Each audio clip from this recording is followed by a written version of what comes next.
Sacred Symbols is sponsored by the award-winning banking app Chime and their suite of basic banking features. So start your credit journey with Chime. Signing up only takes 2 minutes and doesn't affect your credit score. Get started at chime.com/sacred. That's chime.com/SACRED. Again, that's chime.com/sacred for all of your basic banking needs. The Chime Credit Builder Visa credit card is issued by Stride Bank NA pursuant to a license from Visa USA. Chime checking account and $200 qualifying direct deposit required to apply for the secure Chime Builder Visa credit card. Regular on-time payment history can have a positive impact on your credit score. Impact to score may vary, and some users' score may not improve. Out-of-network ATM withdrawal fees may apply, except at MoneyPass ATMs in a 7-Eleven or any Allpoint or Visa Plus Alliance ATM. Sacred Symbols, a PlayStation podcast, is brought to you by, well, you. If you want to learn how to support our show, go to patreon.com/laststandmedia.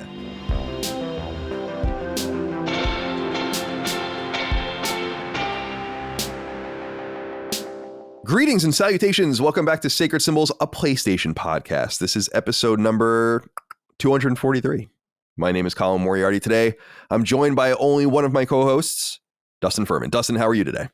I'm doing all right. Doing great. We're on the verge of leaving. We're a little bit early recording, but this is still going to come out at the normal time. So, Colin, I brought something for show and tell. For this episode, because I went out today. I went to Target. You know, you go to the little toiletries section, get a little mini deodorant, stuff like that, whatever. So I stopped at Sheetz, the place famously known for being better than Wawa here in Western PA. And I saw something that intrigued me and horrified me at the same time. It's this, for the audio listeners, it is a Peeps flavored Pepsi. Ugh. Now, is this the first ever live taste test on Sacred Symbols? Maybe so. I think so. Must be. It's wretched. It's truly, it's like, I mean, you think about how sweet Pepsi is. Like, you almost need to put it over ice already, but maybe not. Maybe you're used to that, but then just add like a disgusting vanilla sugary taste right on top of that. Disgusting. Who did this? Answer. It's so unnecessary. Pepsi's really good the way it is. You don't need to do anything to it. Blend a peep into it. Yeah, like it's gross. Wasn't there a vanilla Coke at one time? Did they make that anymore? Yes. They still make that? Vanilla Coke, I think you're right. Vanilla Coke is definitely on the sweet side. Can be a little bit much. I'm okay with it though. I'm willing to accept it. Now this Peeps flavor, I don't know. I think this is just something for dumb fucks like me who go into Sheetz and see it and think, I'm a moron. I must try that. Right? Sheetz is becoming a good venue for online fight and freakout videos, by the way, in case you're curious. Oh, really? Yeah, which I'm pleased about. Since we're doing show and tell, Dustin, and I know you got yours as well, if I saw the Discord correctly. Yes. So my PSVR 2, here it is. And that came in the mail today, discreetly packed. And then my controller dock as well. Yeah. Now, like you said, our timing is auspicious because we're leaving from when we're recording this. I mean, my plane from when we're recording this is in like 14 or 15 hours. Right. And I know you're leaving even earlier than that, I think, from Pittsburgh, and we're heading down to Houston. Then this is the thing, because for people that have no idea what we're talking about, we're doing a live show in Houston. By the time you hear this, when you hear this, it'll be the day of, if you're hearing it on Patreon. And so we're all going down there, but so Houston, I don't know, we're all coming from these like secondary and tertiary American cities that don't fly direct anywhere. So Richmond has one direct flight to Houston every day, and it's at 6 a.m. So we run, and so you lose an hour when you're going to Central Time. So we get in at like 8 and change, and I don't think we can even check into to the hotels for like 6 hours after that. And so I'm just hoping against hope that something will come up, like where they'll give us our rooms early or something like that. I doubt it. What I'm going to do is when we get to the hotel is just be like, can I literally just pay like some sort of fee to just get in my room early? Because I just want to go to bed, and we'll see what happens. But, and I know you're doing the same, you're suffering the same fate from Pittsburgh where you have to leave early as well. So 6 a.m. Actually, no, it might be 5. Yeah, it's so early. I have it on the app or something. It's so unnecessarily early to do or anything anywhere. Yeah. Well, that's Um, my parents are coming down as well, and we're both flying out of Pittsburgh, but on different flights because my dad, I don't know, something about points and something that he's flying a different flight or whatever. But he booked a hotel room right outside the airport, so we're going there tonight, which is honestly, I mean, I feel like this is high living right now. The fact that I don't have to get up at like 2:30 in the morning in order to fly to the or not to drive to the air in an hour away to the airport. I mean, this is fantastic. They'll drive you to the airport from this hotel. I mean, seems pretty nice. yeah, that's pretty sweet. That's a pretty sweet gig. I like the getting most of it done sort of situation, because often when I'd fly from California to Virginia to see my family when I still lived in California, either from San Francisco or LA, I would fly to Dulles, and that's like a 2+ hour drive from my mom's house, because she lives actually a little bit she lives a little bit north of Richmond, but I'm so glad I don't have to do that anymore, because I used to also fly out.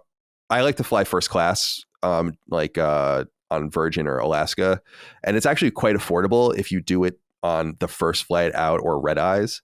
And so I would always just fly at the worst possible time, so then they'd have to come get me. It was not a good scene. So anyway, weird story though.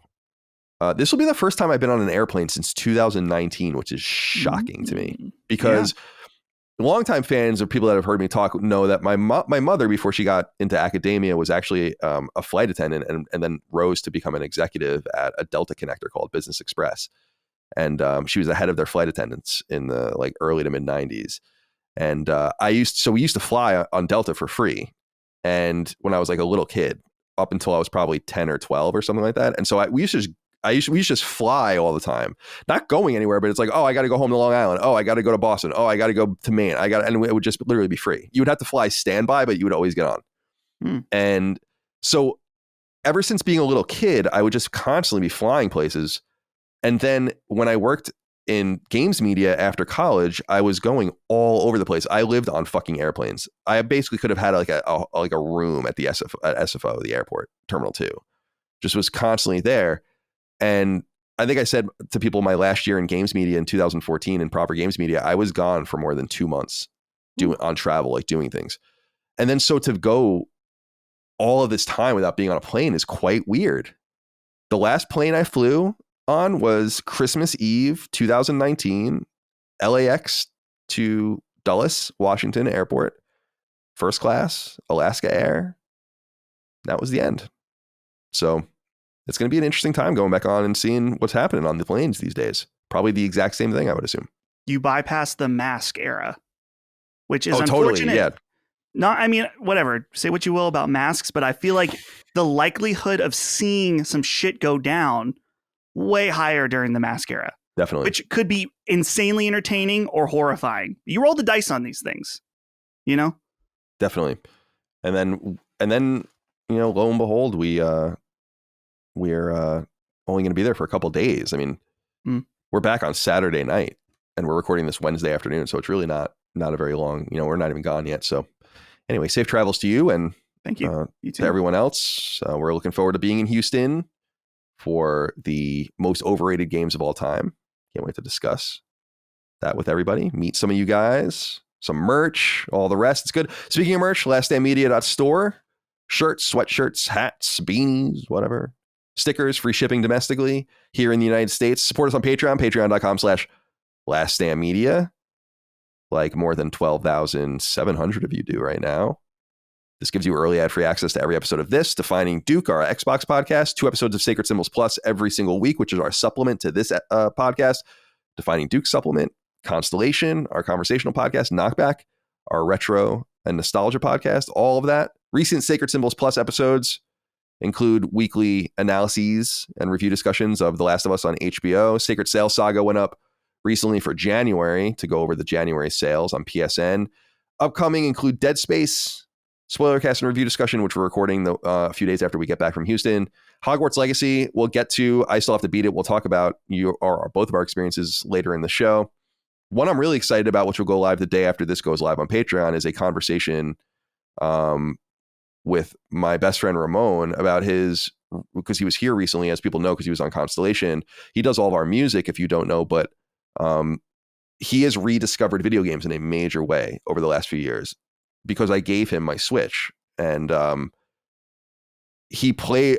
We talk about things, and I start telling him, I'm like, you're playing games that people who play video games play, and it was like a revelatory moment for him to hear him talking about how much he loves Hades. To talk about, I'm like, whoa, man, like, yeah, you're playing. So we sat down and really went into it about where he came from, his roots with Genesis and NES, and how we met playing video games. We used to play Madden and FIFA and all that kind of stuff. And then he kind of just dropped it and then rediscovered it, and how fucking much he loves it. And I think people are really going to enjoy that conversation. It's about putting a fishing rod in and reeling one in. You know what I mean?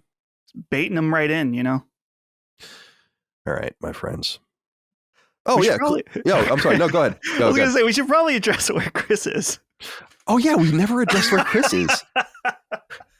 I'm going to blame the peeps, which, by the way, I can still taste. Still taste the peep. Oh, my God. That's so funny. Well, I got distracted in the beginning of the show, I guess. Yes. Yeah, we're acting like nothing's wrong. Like nothing happened. That's awesome. I love that. Chris, so we're recording this on Wednesdays. Chris boxes Monday, Wednesday, Fridays in the mornings and early afternoons Pacific time. This interferes directly with Sacred Symbols recording time, and it's just hard for us to put it off for a few hours and wait for him, because it needs to be edited and put together and uploaded before we all leave. So Chris, there's nothing up. That's hysterical. We should have just never acknowledged that Chris wasn't here. Yeah. But I know that's 2 episodes in 3 weeks that he's missed. Very rare. He'll be back. And by the way, we're going to figure out how we're going to do this. We're coming prepared with at least like a Yeti mic or some, a shittier mic, not these Sures that we use, but there is a state of play of maybe some consequence, not first or second party, it seems like, but all third party and VR related stuff. Maybe we'll record a pickup of that in Houston and try to stitch it to the show if that's necessary, if we deem that's necessary. If it is, then Chris, I'm sure, will be on that. But yeah, it's just bad timing because we're not recording at our usual time. Right. Yeah, well said. I can't believe it never came up. I can't wait for people to listen to this for 10 minutes and not realize. Okay. Where's Chris? Is he leaving? Number one comment. Relax. Take it easy. All right. One of the perks you get on Patreon to support us is not only early ad-free access and all the rest, but the ability to submit your questions, comments, concerns, thoughts, and ideas to weekly threads. We post on the news feed, not only for this show, but for other shows. So make sure to keep an eye out for those. For those that are wondering, you submit your inquiries on these threads. They are published Wednesday and they are deleted Thursday. So you have a very short amount of time. This is done so that you don't waste your time submitting things that are not going to be used. And we put these threads up on a roving basis. So keep an eye out for that. And of course, you can DM me privately, but DMs do not go on the show. Stephen Kilby wrote in and said, hey, CDC. Last episode, Dustin mentioned that he called McDonald's Sneaky Rons. This wasn't the first time he's brought this up, as a year or two ago, he recounted the same story on Sacred Symbols and prompted me to adopt the name in the UK. I don't remember that, but I believe I have no memory of that either. And I guess none of the audience does either, because this is the first time I'm hearing about it. Let me tell you, the first time I casually referred to McDonald's as Sneaky Rons, I got some strange looks from friends. But after much perseverance, it has now become a mainstay for my friendship group, and the term has been spreading around London and the south and east of England like wildfire. You can take your, golden arches, Meccas, and Mackie D's and shove it where the sun don't shine. Sneaky Rons is here to stay, and there's nothing anyone can do about it now. Thanks for all the great content, by the way. Your unwavering passion for your work and determination to make a career out of talking complete nonsense on podcasts has inspired me to change my career path. I have been working my ass off in my spare time for the past 6 months to find a way to get my dream job as a motorsport journalist, and it's paid off. I resigned from the worst job I've ever had on February 1st and start my new role next week. I genuinely owe you thanks for inspiring me to take a risk and chase a dream. Congratulations, Stephen. Yeah, definitely. And well done. What do you think?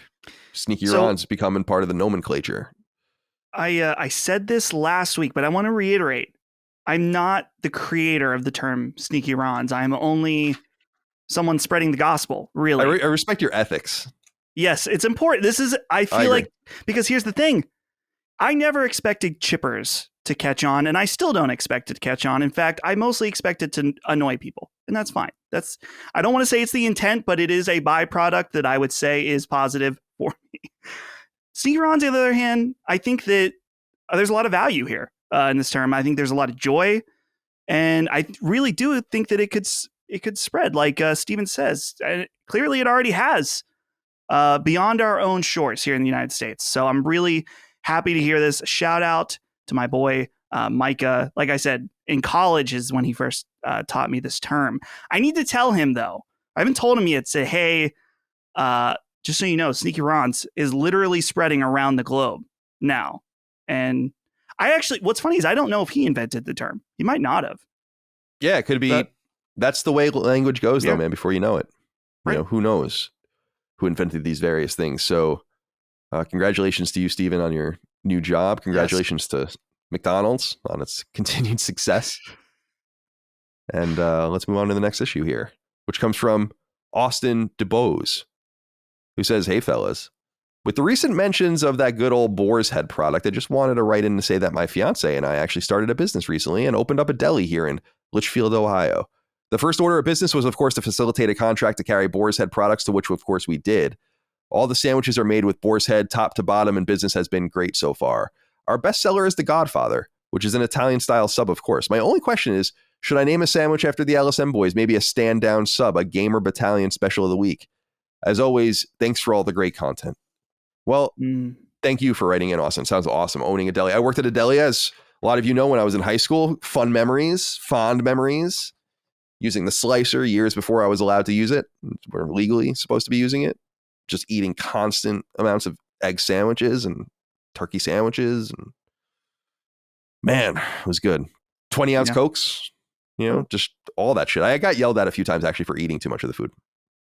So the one thing he brings up here is naming a sandwich after us, and I'm tempted by this and interested in this. Now, I'm a big fan of Boar's Head, as you note, Austin, and so you're speaking my language. And if I might recommend, I mean, it's a little bold, it's a little interesting. I don't know if people are going to dig it, but what I love to do is to take the cracked pepper turkey, which is Boar's Head's best product. Love it. Just absolutely love and adore the cracked pepper turkey, or as one might call it in shorthand, pepper turkey. And then I also love the honey ham, the Boar's Head honey ham, very basic honey ham, maybe a Virginia ham. Taking those two and putting them together on a sandwich. Excellent. Mayonnaise, American cheese, Boar's Head, American cheese, Boar's Head, mayonnaise. A little sweet and a little spice there, it sounds like. Right. That's exactly right.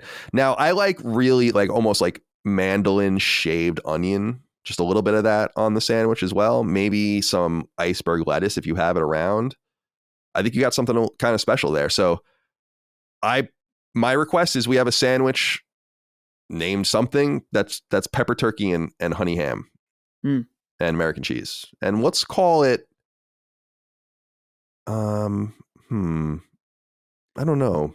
I don't like the Gamer Battalion one. It's too obvious. It's got to be subtle that if the right person sees it, they're like, hey, is that a reference to Sacred Symbols and Last Stand Media? Right. Stand down sub sounds a little bit aggressive for a sub, don't you think? Yeah, I don't know. People can think about it. You can think about it, but that's what I would want on it is the pepper turkey has to be central and featured in the sandwich. This is like the episode of Curb Your Enthusiasm where he gets a sandwich named after him, but it's like horrible. Oh, it's like the shittiest sandwich, and he's trying to trade with other celebrities to get them to trade sandwiches with him. Yeah. All right. Thank you for that, Austin. Good luck in your entrepreneurial pursuits. Benjamin Muma wrote in and said, "Hello, Double C and Single D. I'm writing to inform Dustin that it's not just Colin and Chris that find his name changes of McDonald's and Chipotle to be a complete bastardization of the English language. During a water cooler discussion at work when talking about lunch suggestions, I chirped out both Sneaky Ron's and Chippers. With the confidence of my favorite podcast co-host, I was harshly judged for this and was asked what the hell I was talking about. Colin, please keep Dustin in line and issue a firm stand down." I don't issue the stand downs, but I will say Chippers is so offensive that it boggles my mind how offensive it is. And I just had Chipotle delivered a couple days ago from when we were recording this. And we didn't call it that. I got to be honest with you. I'm just not into it. And it seems like it's troubling others as well. Sure. And I wouldn't expect you to. If you don't like the term, you don't have to use it. But a lot of people angry about simply hearing this term. And I get it. There's some things that I hear that I don't like. But in this situation, I don't know. I kind of just don't care. I'm not asking you to say it. Sneaky Rons, I might ask you to consider. But Chippers, I understand, is totally out there in every way. And that's fine. But Colin, I have to ask you about something. There was another term that I brought up that you said you hated. And then you adopted in saying sacred leg. Oh, leg, the sacred leg. Yeah. You brought you were like, I can't abide by that. But then by, a show or two later, I heard you say Sacred Lake. And here's the thing. I'm not going to be the guy to say, hey, you said you didn't like that. Now you do. Because I was happy. I'm happy to spread, honestly, the wealth of culture from Pittsburgh in the league, Yeah, I sent you something too with what happened in East Palestine in Ohio. Like the crick. Where there was a woman on the news and I was watching it. So I cut it out and sent it to Dustin where she was like, there's something in the crick. Yeah. Or whatever. And I was like, oh boy. There is indeed something in the crick in Ohio. Not looking the water good. in your shower. Yeah. Oh my God, my friends. It's no good. All right. Tyler Yateman wrote in and said, hello, Ike, Mike, and Mustard. I have a New York question for the New York people. Is it in Long Island or on Long Island? Thank you for such high quality entertainment in these trying times. Love from the post-apocalyptic wasteland of Alberta, Canada. I love Alberta. That was actually the first province I ever went to in Canada. Okay. It is on Long Island. If you ever hear anyone say in Long Island, they are dead wrong.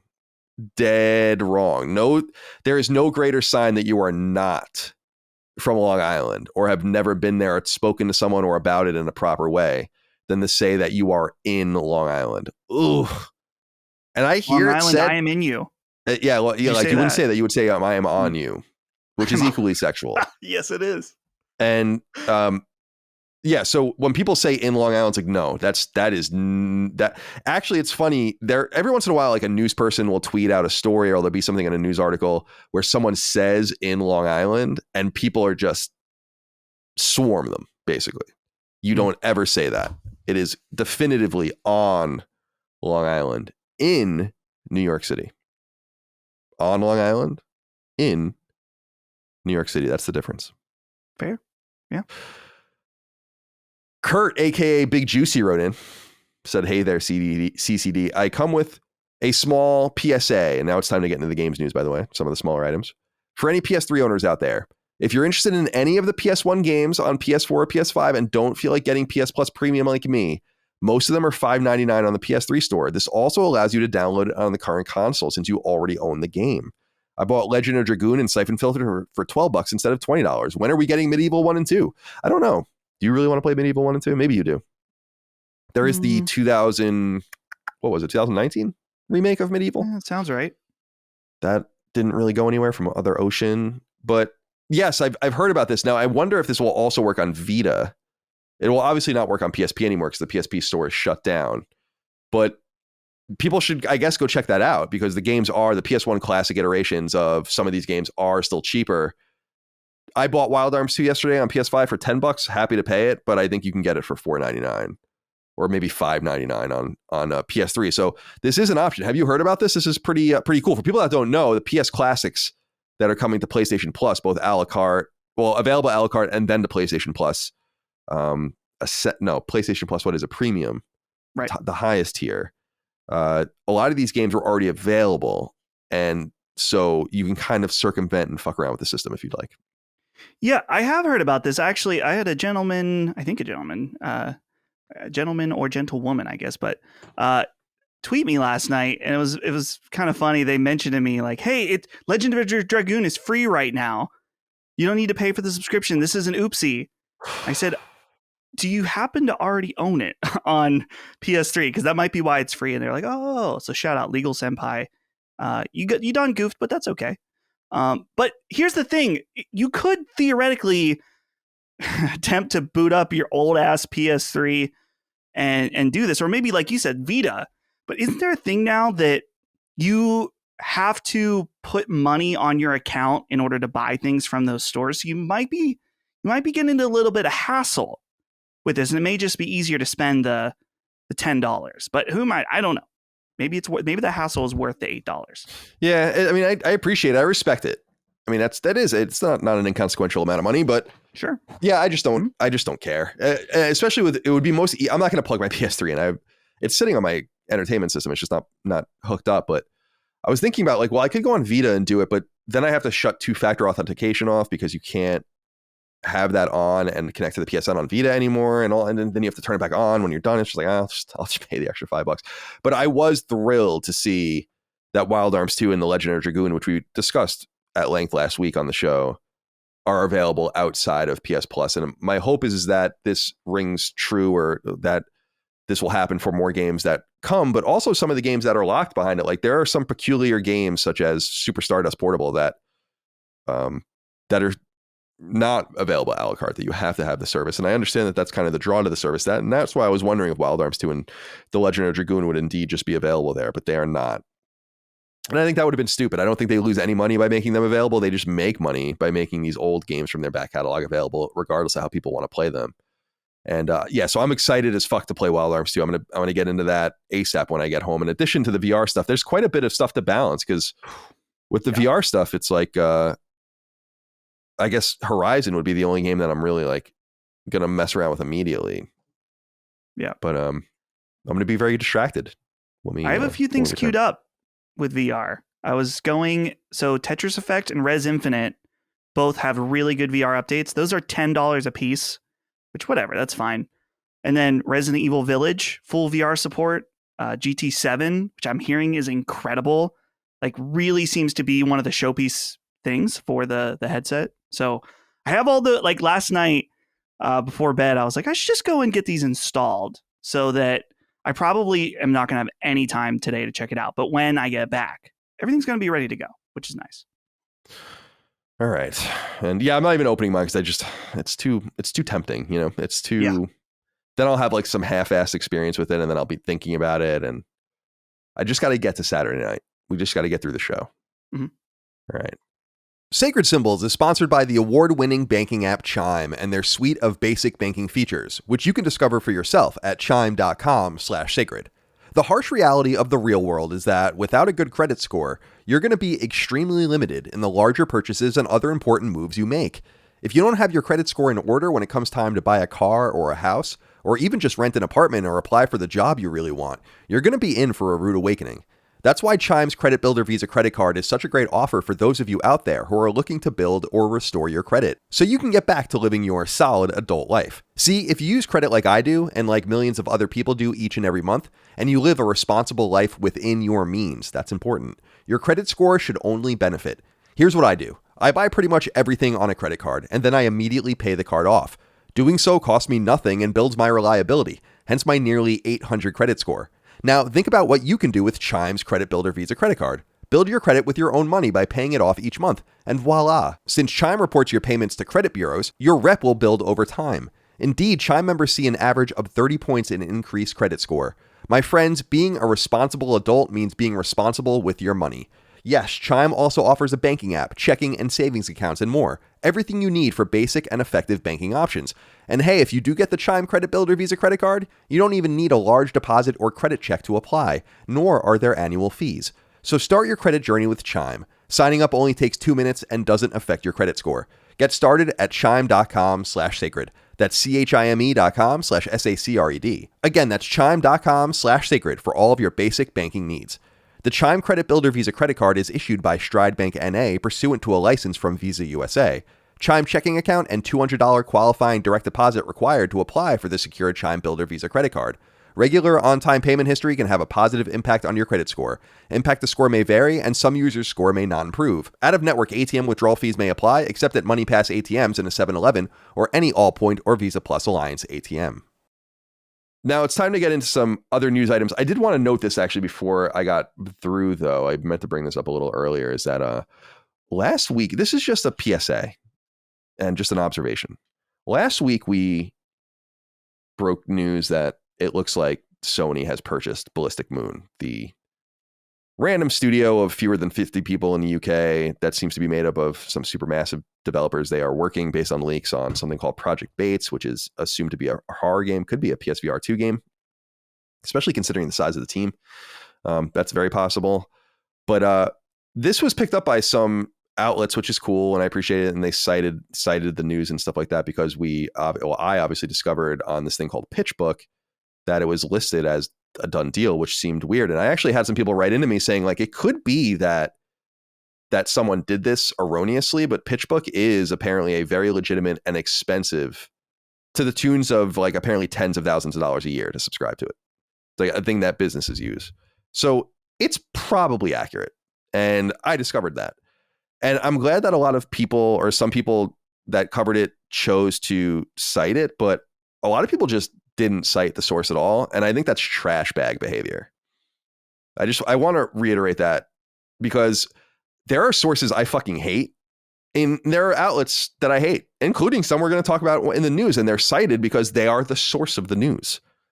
So I don't get to make like a distortion field around the information and pretend that I found it myself. And I was glad to see people calling people out on this. There are a lot of people, especially on Twitter, and you know who I'm talking about, I think, that seem to listen to this show and, I don't know, just exude everything from it as if it's their own, their opinions, the things that they're talking about, the beats and the rhythms of everything, and now the news itself. So, and for like 100 likes or something on Twitter, for people out there that are interested in doing proper journalism or citing things and sources, like that's the exact opposite way you do it. And I expect that kind of stuff on places like Reset Era, which totally stole my information and didn't cite me for it. But I don't expect that from people in our community. And so I did want to say that. It annoys me when people tell me, like, we break a lot of news on this podcast. And it's one of the cool things about doing this podcast is being able to break some news, which most podcasts don't say anything that's newsworthy. A lot of news comes from the same 4 or 5 sources. But it sucks when that work and that information is just taken as if it didn't come from anywhere. And there is a proper way to cite it. And as I had to remind Axios, when they basically just stole the quarry information that I had leaked months earlier, even if you didn't know that the information came from another source, once the information is out there from that source, you're supposed to say as originally reported by. That's the rule. That's in the AP guidelines and in other guidelines. So I don't know. Petty, yes, but you got to protect your product in some way. And we're going to talk about a company protecting its product in a major way later on in the news, no doubt. But since we were talking about PSVR 2, I was curious if you saw this commercial with the Osbournes, Ozzy and Sharon, minute-long ad. I don't know if they're playing this on TV or if this is just for the internet. I'm not watching TV at all anymore because football's not on, so I'm not going to see another TV commercial until September, probably. So who the hell knows where this is playing? But I thought it was pretty cute and clever, and it just reminds me how much in stasis Ozzy Osbourne is. Ozzy Osbourne looked like this and was out of his mind in the 90s. And certainly during the heyday of the Osbournes TV show. And he's this same fucking... I don't understand it. What an interesting character he is. Anyway, what did you think about the ad? You know, I don't really know what to think about this because don't get me wrong, I respect Ozzy, Black Sabbath, of course, awesome band, did a lot of cool stuff. One of the progenitors of metal music. That's the right word, right? Progenitor? Yeah. Yeah. That's right. So I respect him, but I felt like I don't really know who this ad is for. I don't, and here's the thing, I feel like the Osbournes are kind of, I don't know, maybe this ad when the show was a thing. And I know Ozzy had like a new album recently that was Grammy winning or something, which let me tell you, I heard a song from it in a store recently. I was like, oh man, this is dude, not the Grammys good. are completely meaningless. It's like just absolute trash. No offense, but anyway, go on. So it's cute. I agree. It's fun, but I don't know. It's not the marketing direction that I would have done. But I guess, I don't know, PSVR, maybe you don't market this towards younger people at all because it's, $550. So you do want to get those people that like Ozzy that maybe have some wealth at this point that can afford it. But I don't know. Yeah, I liked it, but I'm wondering what else they're going to do and where the venues are going to be playing. Like I've seen, excuse me, people talking about some Premier League games with a lot of PSVR ads and all of the rest, but it doesn't seem to be selling very well, at least in the pre-order market. I want to see if Sony says anything or if they try to obfuscate the numbers. And by the way, I don't know if you saw this. I saw it circulating. I think it was it might have been from Greg Miller, actually, my old co-host. Let me see if I can find it. I thought this was hysterical. Oh, when I saw this. I know what you're talking about. It was an email that I don't know if I can find it. Oh, here it is. Yeah, this that I saw retweeted. Here it is. From February 21st. And apparently he got an email, presumably from Meta or the PR doing Meta PR. And he said, and it says the launch of PlayStation VR 2 On February 22nd, we'll give players even more ways to enjoy VR games and developers and even more places to create for VR. In case you can't wait for the PSVR 2 launch, it's my pleasure to share that 42 out of the 49 launch window titles for PSVR 2 are already available on or are also coming to MetaQuest 2, with many of them brought to life through Meta funding. And then they go on, kind of congratulating Sony in a cursory way. Thought that was interesting. Yeah. Kind of a shot across the bow, because we discussed this on a previous episode, but Sony was very quietly the dominant player in VR. And then like at 5 million and change, PSVR was by far the most successful VR headset for some time. And then Meta just totally blew them out of the water. And you didn't even really have, because we don't really focus on VR very much on the show. I didn't even have time to kind of wrap my mind around that operationally, So yeah, interesting. I'll be very interested to see how people like this device. I haven't been reading any of the reviews because I don't care about that. I want to know what you guys think. Okay. Dustin, your beloved Elden Ring, Yes. according to many sources, including Push Square, has surpassed 20 million copies sold. Incredible figure. And it did 16.6 million in its first 4 months. However, it's been a consistent player on MPD in the lower teens most months, and on download lists as well for digital copies. So it's had a slow background radiation of sales, but 20 million copies is an incredible success for From Software. And I can't help but wonder, does Sony look at this and be like, why aren't we doing Bloodborne 2? Which I feel like they have been and are, and we've reported on all sorts of mixed things that we've heard in the past about Bloodborne projects, but I just feel like it's such a slam dunk to invoke, because Elden Ring is now the most beloved game, I guess, in that kind of arc. But I would say it was Bloodborne. So even coming back with that seems like a very safe seller. What do you think? Yeah. Well, what's interesting to me about From Software in particular is that they have kind of explored outside their home of Bandai Namco for the Dark Souls trilogy. Of course, you mentioned Bloodborne, which was with Sony. And then, most curious of all, Activision with Sekiro, which, to my understanding, their deal with Activision involved From Software keeping the IP rights to that. So despite the shakeup that they've done experimenting with other publishers, they returned to Bandai Namco for what is now their biggest game of all time. So there's something about working with them that I'm sure that From knew that this was, to some extent, they thought this would be their biggest game, or as the potential, I guess, to be their biggest game ever. And they wanted to do with Bandai. So I wonder what's going on there. And I wonder how that relationship works, that, that was their choice. But you imagine, Sony's crying, I think, when they think about From Software often, because as we've talked about, they had first dibs, really, at them. They really could have locked things down. But, and I kind of, it's one of those things where I understand why they didn't, because I think that Demon's Souls, like, it was so, it's hard to realize now, but you think about it at the time, it was so radically different that people just didn't understand it, myself included. When I played, I was like, this sucks. I hate this. I didn't like it. I didn't like it either at all. Yeah. But and yeah, no, I don't think I don't begrudge them that either. Opting not even to publish it themselves in the West was a mark of what they thought about it. And they obviously had a long running relationship with From, going all the way back to the launch of PS1 and Kingsfield and later Armored Core.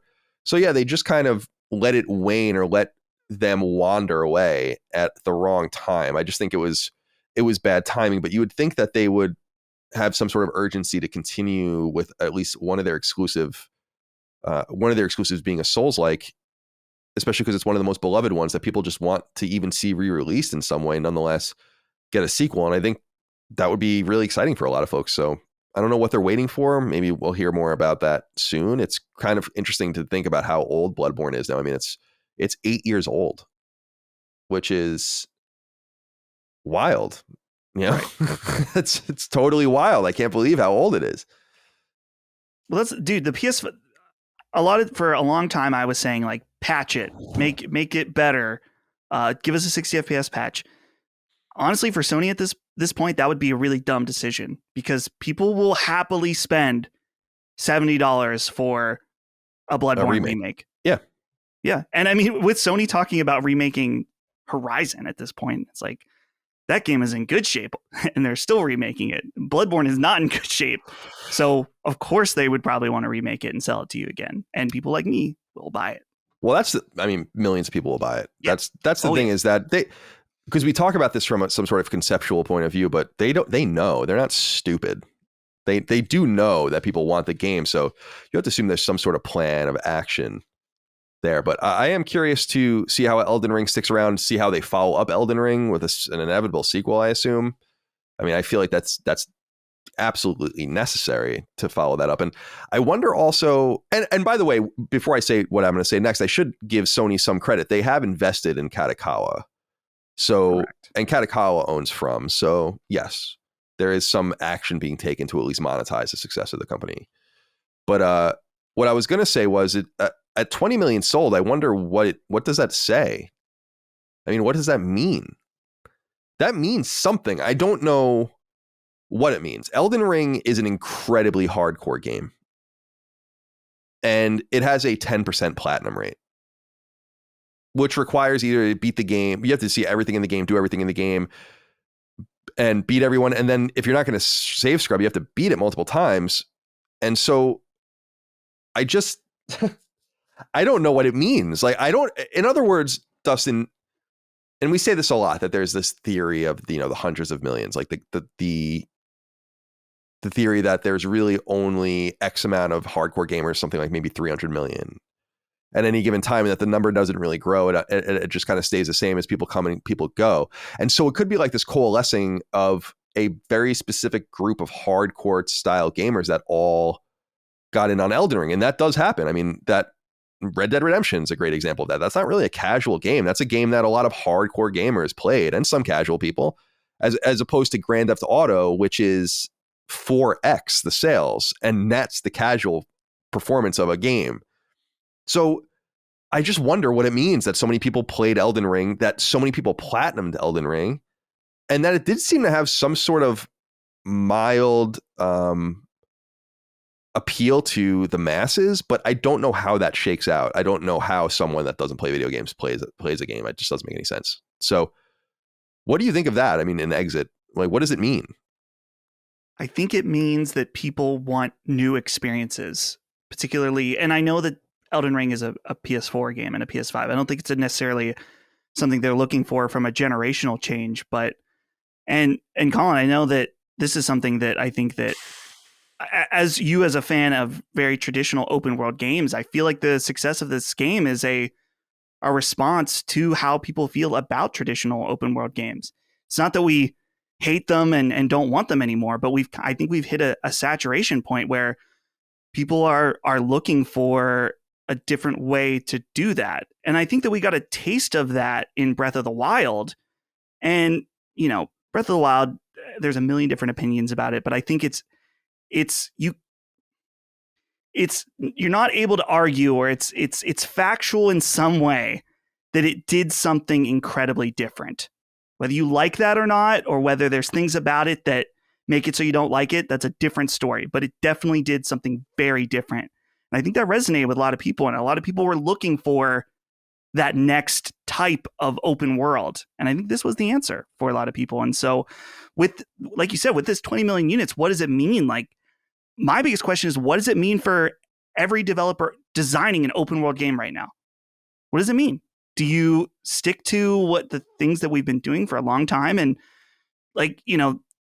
certain games I think can still really pull it off. And some games I think can hook people based on their subject matter. For me, Hogwarts Legacy shouldn't be a game I'm super into as an open world game, but it had that right hook, and it has a lot of the traditional elements. But at the same time, how do you make something that's compelling and new without just necessarily copying Elden Ring or Breath of the Wild? And I'm surely a game like Breath of the Wild and Elden Ring are much harder to design than a traditional open world game. So that's my question. How does the industry react? Yeah, I think my hope is that they react and realize that, for me, half of Elden Ring was what was golden about it. The other half was not. The sheer level of difficulty is just a total turnoff to me. It's so hard, and I just don't find that fun. Like the grind, I tried. I just wasn't into it. But what I did like about the open world was just the complete vagueness of it. It's the exact thing I liked about Zelda. It's just, yeah, vague open worlds, just open worlds with nothing, no sign. It's very Fallout-like. I mean, when you consider Fallout 3, you leave the vault and you get a radio signal. But otherwise, you just go do whatever you want. And that's always been very appealing. So I hope that people continue to lean into the mystery. In other words, you don't need to track the side quests or you don't need to track the events, but they can be there to be found if you encounter them and happen to be there. It reminds me a little bit of, again, Fallout 3. There's like a crashed alien ship. I don't know if you know this. Like there's just a UFO. Yeah, I do remember that. And it has nothing to do with anything. There's like alien bodies in it, but it has like one of the most powerful guns in it and you can take it, but it's got like limited ammo. It's like a laser pistol. And I love shit like that, where it didn't pop up as a mission, as far as I understand it. Remember, it didn't pop up as something you're supposed to find. No one's telling you about it. It's just something you see if you happen to see it. And I dig that totally. So that was what was really appealing to me about Elden Ring and why it was frustrating to me that I just didn't have the patience to really sit there and fight the bosses. Because after beating a few of the bosses, it just required so much effort. And that's what made me so surprised. It first of all showed me how much better at games a lot of people are than me, but it also showed me just how willing people are to really dive into a difficult task like this. It's just kind of a reminder with Cuphead as well, that difficulty is actually a turn on to a lot of people. And in some ways it is to me too, but not in this way. Okay. A few other news items that I wanted to discuss here before we get into what we're playing. I saw this on gamesindustry.biz and I just wanted to give them a shout out and hope it's a sign of things to come. SEGA to increase Japan-based employee salaries by 30%. And I thought this was a really nice thing. If you have a university degree there, your pay will actually increase to 35% or by 35%. And it's an interesting thing that we've reported on in the past that a lot of Japanese companies are doing. Now, they're not doing it necessarily out of the goodness of their own hearts. Inflation is really crushing the yen, and it has been. I mean, the yen is Japanese yen has been really flat and hopelessly bad for decades. And of course, they have like no growth, very stagnant growth there, and an aging population.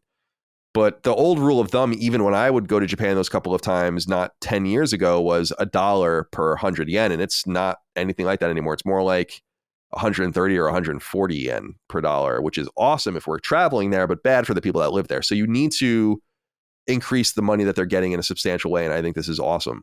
But it's also a sign of how much money some of these companies make. And it's noted here in the story, you know, Nintendo already announced that they're going to increase their wages and Capcom is going to increase theirs and Bandai Namco is going to increase theirs. So a sign of the times, but still something that's very necessary. And I hope that companies continue to remember that the lifeblood of their business is the people, is the workforce. The workforce might not be quality. You might have problems with the workforce. They might not put out a good product. I can't speak to any of those things, but that is like the company. And so you should invest in them. And it's good that these companies, especially with SEGA, doing so much. I was reading something, I didn't include it in the show, but I was reading about SEGA giving their financial call for their yearly financials and talking about just how crazy successful Sonic was. And yet they say in response to someone asks like, will you invest in bigger Sonic games in the future like this? And they're like, well, you have to understand that it's becoming really expensive to make these games. And so we have to like kind of monitor things. They weren't even really committal to it, even though the game did well, because they don't know how much more the costs are going to spiral out of control. And the economics of games is very, very tenuous right now. And so I think this is a nice step, but we have to see how this all turns out. If SEGA is not even feeling financially comfortable after having a pretty good couple of years, then that's a sign of the times. Right. Well, and I think too with SEGA, I'm sure that they're looking at Sonic and thinking, we don't need to even make a game to make money off Sonic. We can just license the shit out of him and collect the paycheck. Clearly. I mean, with the Sonic movies and some Netflix show and stuff like that, it's like, I wonder what the breakdown is of like profits made from Sonic games versus profit or just no risk money from licensing it. It's probably pretty telling. Also telling is, and this comes from Twisted Voxel, the website Twisted Voxel, although a lot of people are reporting on recent financial earnings, and we're around the time where we're getting, if we would be, so let me back up. If your fiscal year is parallel to the calendar year, then now is the time where you're going to get a lot of financials for yearly earnings. But for companies that often do March over March, and so they're in their fourth quarter, these are third quarter earning reports. But anyway, in a recent earnings statement from Embracer Group, it looks like, and this just comes from Twisted Voxel, we could talk a little bit about the financials themselves, but the game apparently cost more than $100 million to make Saints Row. And it cost them more than $100 million to make Saints Row. And that's nuts. And that's what I wanted to kind of underline what I was saying earlier about Sega, is just the cost of making games is increasing so badly. Now, was $100 million well used? Probably not, but it's the cost of doing business. And that's an American studio. So it's going to be a pretty high cost to do business. And when you look at games being made in Europe, for instance, even in Western Europe, like Control 2 for $50 million, that's no doubt going to be substantially better than Saints Row's reboot. It does make you wonder about the certain governance of people's money and how they're spending it, but also about the just insane cost of making games. And I wanted to point to this Embracer thing specifically because I want to underline what I've been saying about them for a while, which is I think they're going to be in trouble. I've been saying this for some time. Too many. Their headcount is 12,000, which is way bigger than PlayStation in terms of their development capacity. It's you're getting almost in a Ubisoft size at that point, and they're publishing games like SpongeBob SquarePants Cosmic Shake and it's no offense or Saints Row or whatever. It's like, guys, you have 12,000 employees. You better start making some fucking money, or you're going to be in a lot of trouble. And these financials kind of show that. And so I want people to dive into them a little bit more. They're losing money on the games they're releasing right now. When you lose money on the games you're releasing now to keep up with costs without making any back-end adjustments, which apparently they're not, you have to take some of the potential profit of your next project and backfill it into the previous project to make it whole. And then that puts that project in a bigger hole, and the make even on that is higher. Does that make sense? So yeah. I think they have an incalculable number of games in development. And I don't know, man. I think that to me, it seems obvious that they were making cheap grabs for IP and studio apparatus, but weren't really thinking about the market, how their games are going to compete with other games and their own games. Because when you have 70 games in development or whatever, that means you're releasing a couple games, a few games, 4 or 5 games, 6 games, 7 games, a quarter. So I don't know how it's all going to work. Do you have anything you want to say about this? I'm skeptical of this family of studios like that with very few power players. And honestly, one of the power players was Volition. Yeah, that was one of the power players. If you look at Embracer's entire family of studios, Volition is probably a top 5 team, or was. So anyway, do you have anything you want to add? Yeah, well, I think that the problems with Saints Row, the reboot of Saints Row, go well beyond just the fact that people didn't like it stylistically. There was a lot of problems out the gate with performance and stuff like that. Bugs, it was really bad. And it's just the ironic thing to me is how cocky they were about it and telling people if you don't like it, this is what Saints Row is now. Okay, well, the people spoke and you released a bad game that was broken at launch, and I don't know, you reap what you sow in this situation, I feel like. And I don't know, I feel bad because there's a lot of Saints Row fans that want a true new Saints Row game, and they didn't get it. They got this broken garbage instead. So to be fair, I haven't played the game. Maybe it's not that bad, but that's just the feeling I have about it. And so it's an unfortunate situation for the fans, I think, but it is what it is at this point. Yeah, we'll see if Volition even makes another game, or if they're folded into, not completely, but if they're just put on other things. Right. Because the problem with this project, as I recall, people can correct me if I'm wrong, but I don't think I am, is that a major feature of their PR strategy was this was the game Volition wanted to make. Bad idea to say that. Now I know what you're trying to tell people is say like, no, the guys that made the Saints Row games you love, even though most of them are not there anymore, want to make this Saints Row game. So we'll trust them to make the Saints Row game. It's a reminder that creativity is paramount, but the moneyed interests need to keep an eye on the shop. Because anyone that really knew Saints Row, I was pretty high, as you might recall, I was pretty high on it when it was announced. I'm like, I think this looks totally fun because I'm an open world guy. I don't really have an affinity for Saints Row at all. But what became immediately clear was that people that do have an affinity for Saints Row, many millions of people, going back to the first, second, and third games, which were all critical and commercial hits, they were like, this is unacceptable. And so they didn't show up, and someone should have told them that. In other words, if there was a consulting gig in the background, you wouldn't be talking to me about Saints Row. You'd be talking to a Saints Row fan, and they probably would have warned them about this and warded them off from what they were trying to do. And so by putting Volition up front and saying this is the game they wanted to make, it makes them look fucking bad, really bad. Instead of trying to spin it in the post-release situation, being like, we did the best we could and we funded the game. We worked on this together. Like they kind of threw them under the bus preemptively. And I don't think that was the strategy, but that's the only way you can read it now. Yeah, Volition made the game they wanted to make. Great. So now one of your very best teams put out a game that you lost money on. Now, how do you proceed? To me, Embracer is a couple of years away at absolute most, from substantial layoffs and shuttering of teams. Because there's just too much money being spent on these games. This was, when I look at Microsoft's family of studios, that's about as big as I can even imagine a family getting. And I think even that family is clearly unwieldy and inefficient.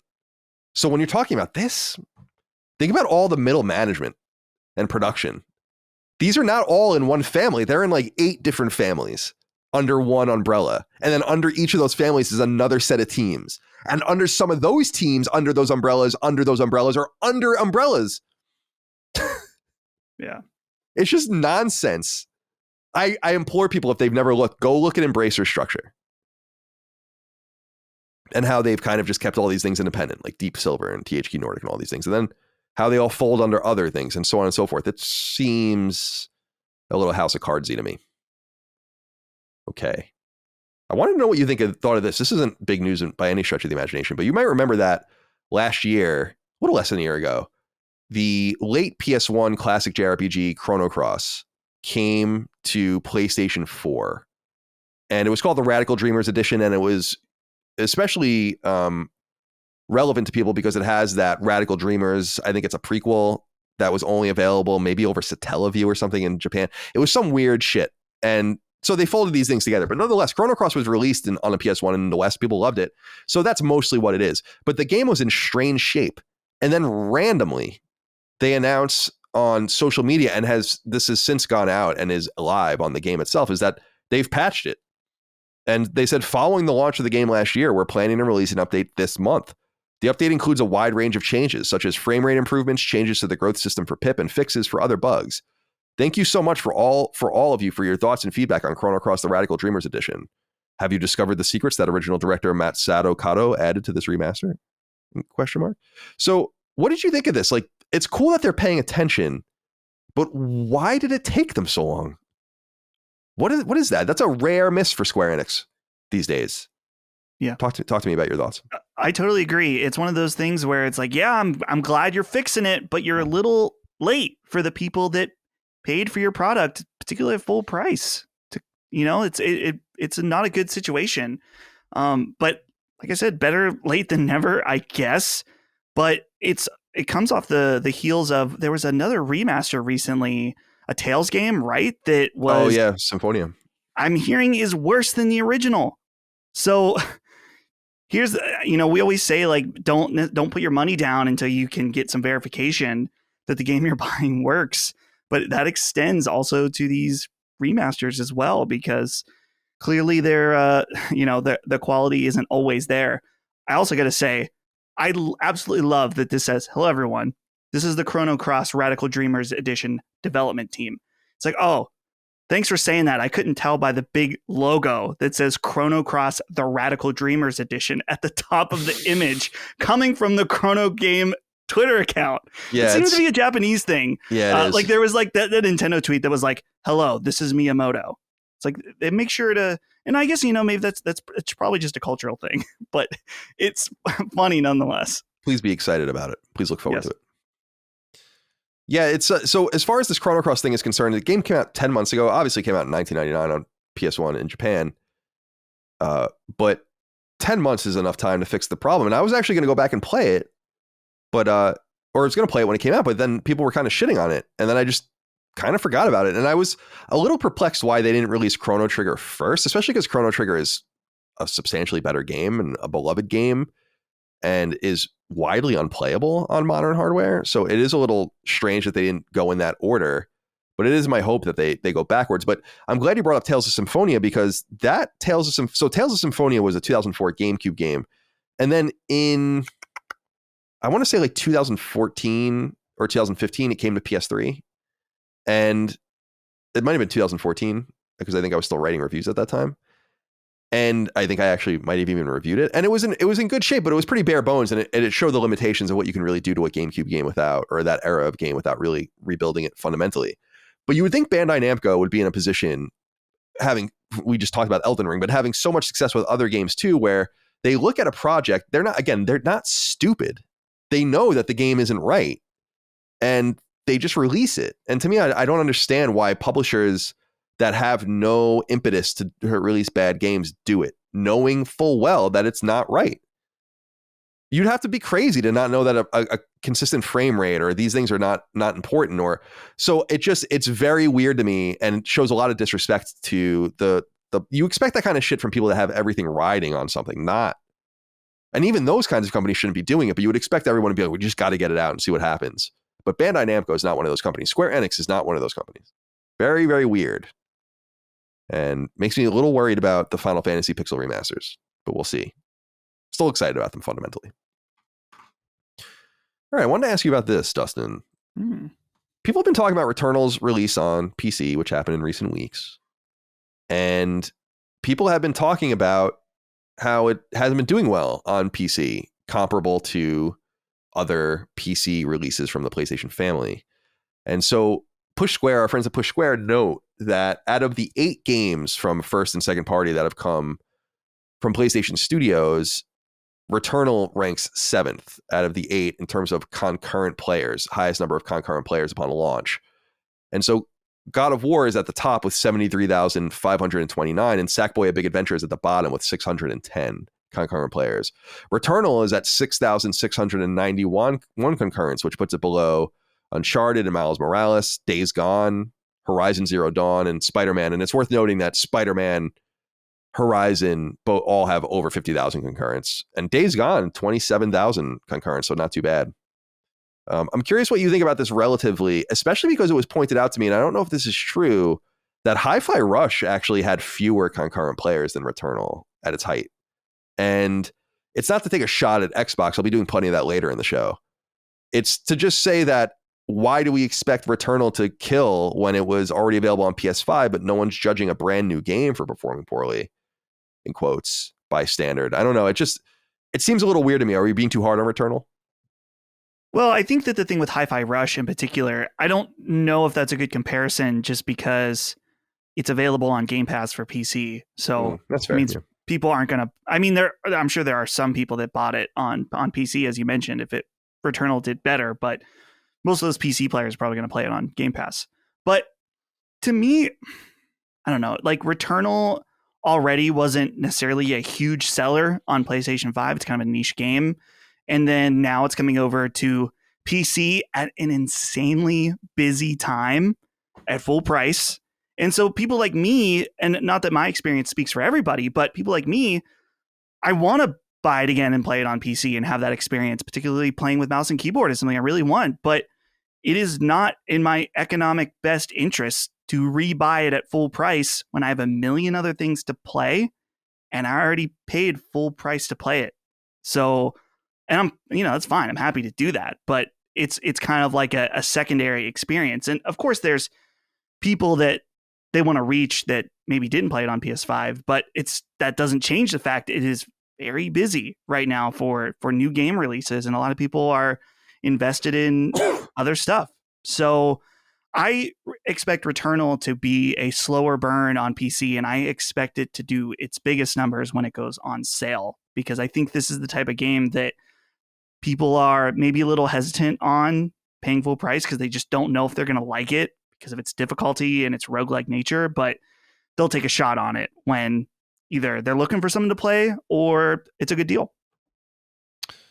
All right. And by the way, I would say I would agree with Hi-Fi Rush being on Game Pass, because Game Pass works on its own module, right? That wouldn't count as Steam concurrent. Correct. Players. Those would only be a la carte app purchases, right? So I would kind of feel like that balances out with Returnal having already been available on PS5 for a long time, you know?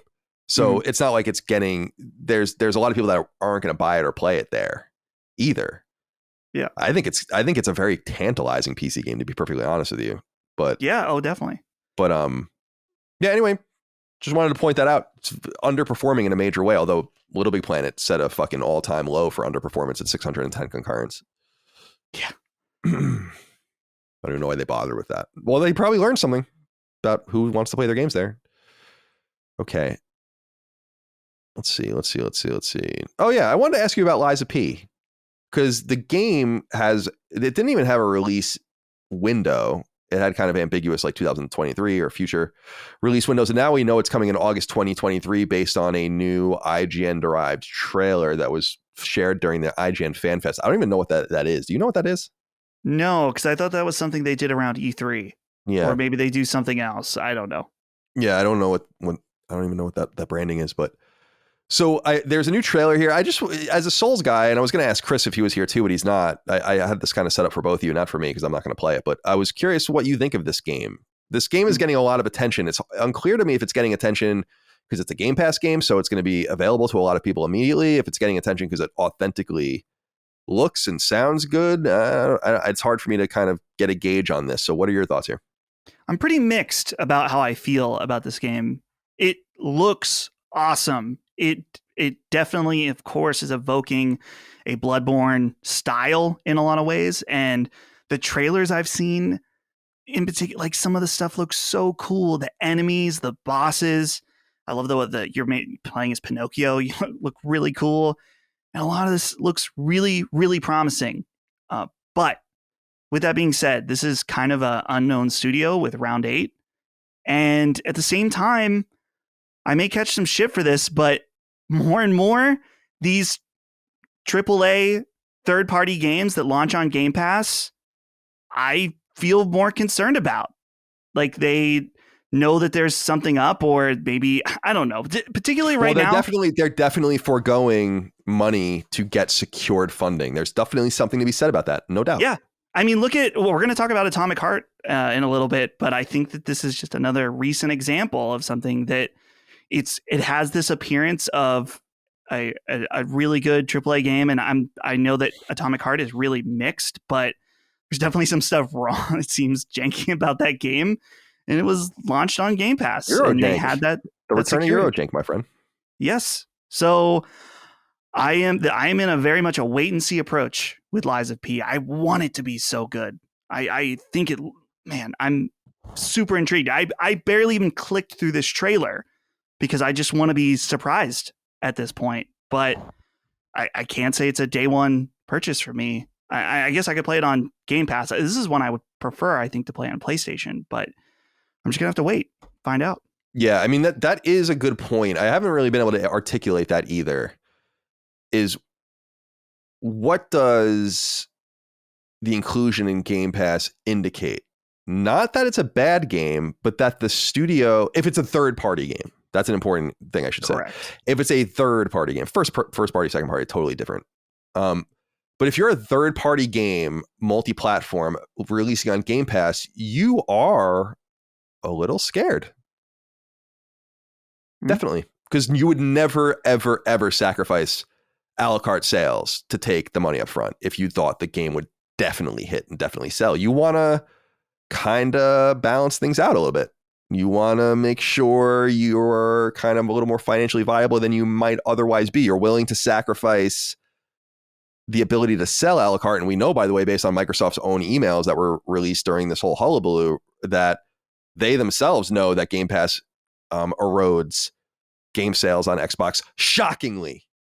I know that that's a real surprise, as I've been saying that constantly, and people be like, Phil sent this. I don't give a fuck what Phil says. Does that make any sense to you? Just use your fucking noggins. So yes, it says something, but I don't know what it means, because then there are games like wasn't Outriders on Outriders Game Pass? correct. Yeah, so like Outriders is the perfect game like for that. I love Outriders. I thought that was like one of the great games that year, no doubt. But that's the kind of game I'm talking about. A lot of people felt about Outriders the way they feel about some of these other games. But then I see, what was that Drinkbox game? Nobody saves the world. Nobody Saves the World. That was another game, and I was a little surprised by that, because I was like, this could sell. But they're a little more risk averse, and they're a little, Drinkbox, tinier studio, smaller budgets. So yeah, you're right. There is something to be said about that. Has anything that's been defined a true unadulterated banger ever come to Game Pass that like a new release that was not from first or second party? For a third party, because I was going to say there are some, I don't know, you could somewhat call them exceptions, but Game Pass does a really good job securing fantastic re-releases and ports. Persona 3 Portable, Persona 4 Golden, Monster Hunter Rise. Ooh, 007. 007. All really, really fantastic games. I was thrilled to see that happen. I was so happy that they finally got that out. They delayed it because of the war in Russia. But yeah, unfortunately, did you know I've about heard that? About how people had been earning achievements for this game for like a year at Bungie, and they were literally ready to release it, and then they couldn't because it's. You mean at Rare? I'm sorry. Okay. Yeah, what did I say? Bungie? Yeah, Bungie. Yeah. Yeah. Sorry. No, I was like, what? Yeah, no, you're right. At Rare. Yeah. And people at Rare were like earning achievements, and they were just kind of holding it and holding it and holding it. So everyone knew it existed. But yeah, that's a classic. So that's got to be out there.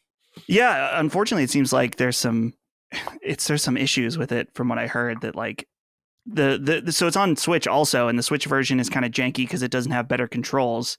And then there's something with the Xbox version, like I don't know, it doesn't have online or something like that. Yeah, well, there is no Y-axis, right? In 007? Am I crazy? No, there is. I don't know. No, there must. I'm sure I've played it at some point, It's but not I don't like have Wolfenstein. Like you can aim. I have to go back and play. Dagan, that's on our short list of games that we want to. Oh, cool. Because that game was that was a huge part of my childhood. You were a little young, I think. Yeah. But that was for N64, and looking back on it, was a pretty cool party machine. Like, dude, we Mario played. Party. We played. Oh, dude, so our good. shit was Mario Golf. I mean, Mario nice. Golf was fucking awesome on N64. The GameCube version is really good too. Toadstool Tour. But yeah, we were. I mean, 007. Obviously all the different shooters that you can play with people. I mean, it was a totally, and even the single player stuff we would all gather around and enjoy. I don't know, very nostalgic machine. Although in looking back, it's so quaint. It really, N64, I would argue Nintendo 64 has, it's gonna be controversial, maybe like 10 to 15 games that are truly important and vital games, which is not very many when you consider the catalogs of the other. PS1, I would say PS1 has potentially more than 100, as a comparison. So to put a cap on, I just want to make sure I don't forget this about this Game Pass stuff. Yeah. Is that I think that what we're trying to get at is that there may be something up with big AAA third-party exclusives on Game Pass. And I guess, I don't know, it's not like we're drawing a line in the sand, but like Atomic Heart definitely fits in the mold. And that's why I'm a little suspicious about Liza P. Well, here's the fucking circular truth about it. A lot of people tell me I have questionable taste. Maybe I do. And they say Colin loved fucking Outriders, and he loved Nobody Saves the World, and he loved all the stuff that was on Game Pass, Chained Echoes. Chained Echoes, yeah. And so they go on, and I'm like, okay, fair enough. So I like things that are on Game Pass, but if my taste is questionable, what does that say about Game Pass? Checkmate, bitch. And thus the circle is locked and complete. All right. Let's see. Doki Doki Literature Club. I was excited to see this. Why isn't this opening? Here we go. I'm trying to get it. Gamatsu reports, our friends over at Gamatsu reports that Doki Doki Literature Club, which first came out in 2021 on PS5 and PS4, but was actually available for several years beforehand. So that's the Doki Doki Literature Club Plus version, the so-called console version and PC re-release of it. That's also available on Xbox and Switch. Has surpassed 1 million units sold, and I was thrilled to see it. The original came out in 2017, and I actually adore this game. I think this game is exceptional. If you don't know what Doki Doki Literature Club is, and you trust me, I suggest you just go buy it and play it. Don't read about it.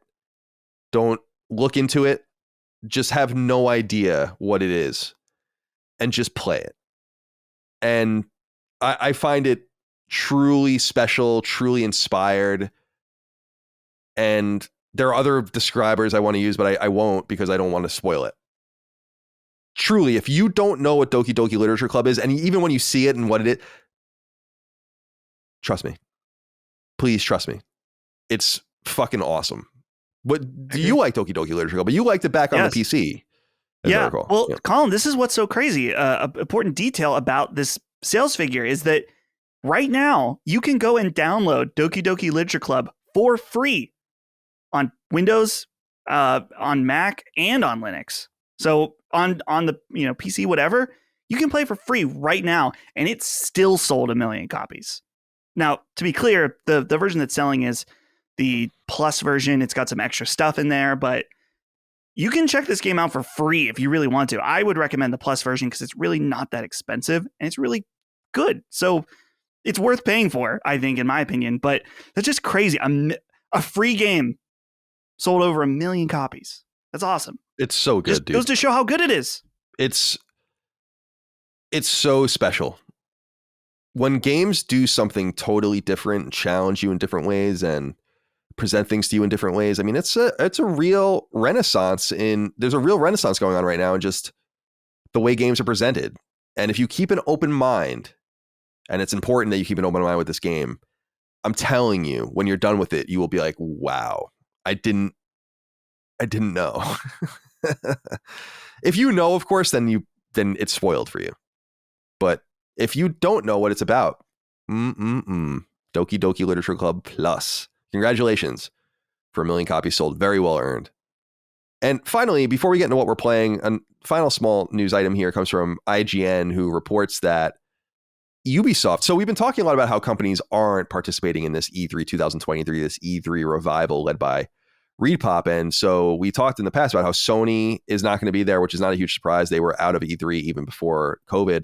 But then Nintendo and Xbox are not going to do anything, both at the show, press conference, no presence there or whatever, which is pretty much 2 of 4 nails in the coffin, I would say, if you want to spread it out a little bit. And the third of the 4 nails in the coffin, with the fourth probably being the interest of media itself and the interest of people that cover games, would be the presence of large publishers and large entities. And so, to be fair, we must say that Ubisoft confirms that it will be at E3. However, what they actually say is, and this comes from Yves Guillemot himself, who talked to IGN via an investor call and said, quote, if E3 happens, we will be there and we will have a lot of things to show, end quote. People are already planning. If E3 happens. What do you think? That's a really interesting thing to say, because I'm seeing people posting getting their E3 media invites and stuff like that. And so I hope it's happening for those people, in that, they're planning their travel and where they're staying and stuff like that. And I believe that Repop or the ESA came out after they heard this and said, yes, it's happening. Of course, I think it was smart for them to do that, is try to clear the air as soon as possible and try to not cast any doubt. But clearly, one of the CEO of one of the biggest publishers brings that up and brings it into question, and that's something that's worth considering, I would say. So I don't know, man. E3, I felt like I was missing out because it was happening again this year, and I kind of wanted to go. I was thinking about how I could figure out a way to go, but now I'm just kind of like, what? I don't know why you would want to go without the first party presence there. Yeah, what's the exactly point? Because E3 is ostensibly about console gaming. It's not about the holistic fabric of all games. It's really about hardcore console gaming. So without the stakeholders there is no reason to go. And I feel like Ubisoft's even though ReedPop is saying all this stuff about E3, it's like, and they do often, and they do remark in their comments that they don't ever say anything this early anyway. But I just think, and this might even been kind of said by one of the writers in their own way, but it's just like, E3 is not what it used to be. There are no expectations. You need to communicate. We don't give a fuck the way it used to be. You've bought and adopted this dying brand, and if you want to revive it, what you need to do is to communicate. You don't have any. The je ne sais quoi about E3 is gone. It's been gone for years. It was gone before it was over, and so yeah, it's a little weird that they're like holding pat and not trying to say more. And that Ubisoft doesn't know for sure, that the CEO of Ubisoft doesn't know for sure if it's even happening, says that it might not be happening. I don't give a fuck what they say. Right? Like, why would he say that? Yeah. I don't know. Very weird. But that would be nice if Ubisoft went, and we'll see who else is participating as well soon enough. All right, let's get into what we're playing here. We're both playing Hogwarts Legacy, so I think we should just start with that, and then we can get to your, as you said earlier, playing Atomic Heart, and we can get into that as well. I'm curious what your status is with Hogwarts Legacy. Yeah, I am.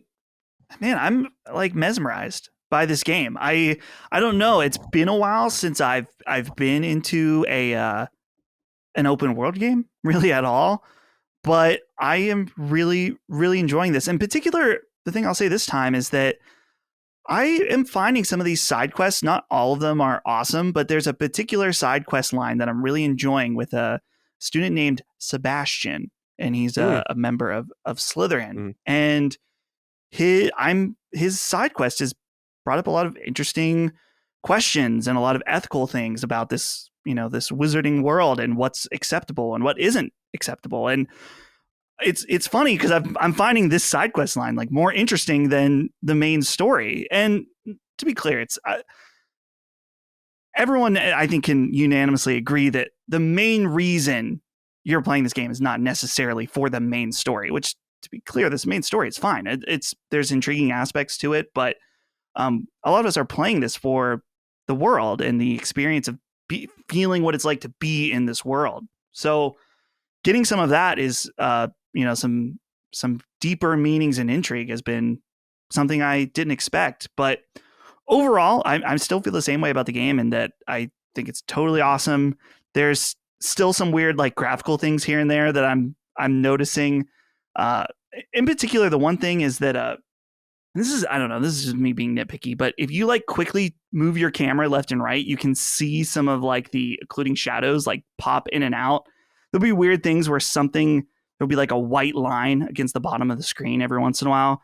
Water reflections act really weird sometimes, but I don't know. Those are just some nitpicks about the performance of the game. But overall, yeah, I'm continually thinking about if I want to try to platinum this game, but I'm really turned off by having to restart the game a bunch of times and play the beginning.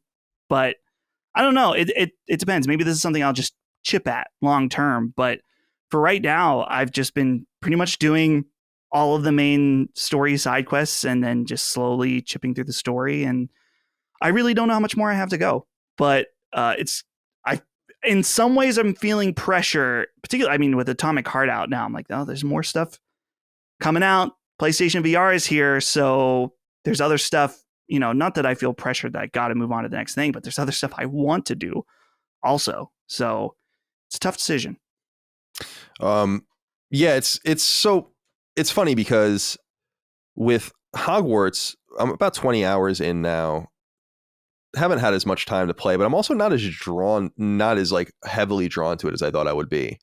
I think the disconnect is that the world is beautifully realized and quite intriguing, and I want to be in it, but I don't understand enough of it I feel like a foreigner, as opposed to like, this is handcrafted for people that have a deeper understanding. It's like why I was attracted to Lego Star Wars. Like, well, I understand Star Wars pretty deeply, so I'm going to be attracted to all the different odes to it here. I think all it's done is spurn in me like this real desire. Actually, finally, I'm going to begin. I have my original hardcover copy of the first book on my shelf in my loft. And I'm like, I should just read these. And I actually started flipping through it, and I was like, I forgot how short these are, because the books are pretty intimidating looking on the shelf. But then you think it's like an Ayn Rand novel, but it's not. It's big print. It's for youth.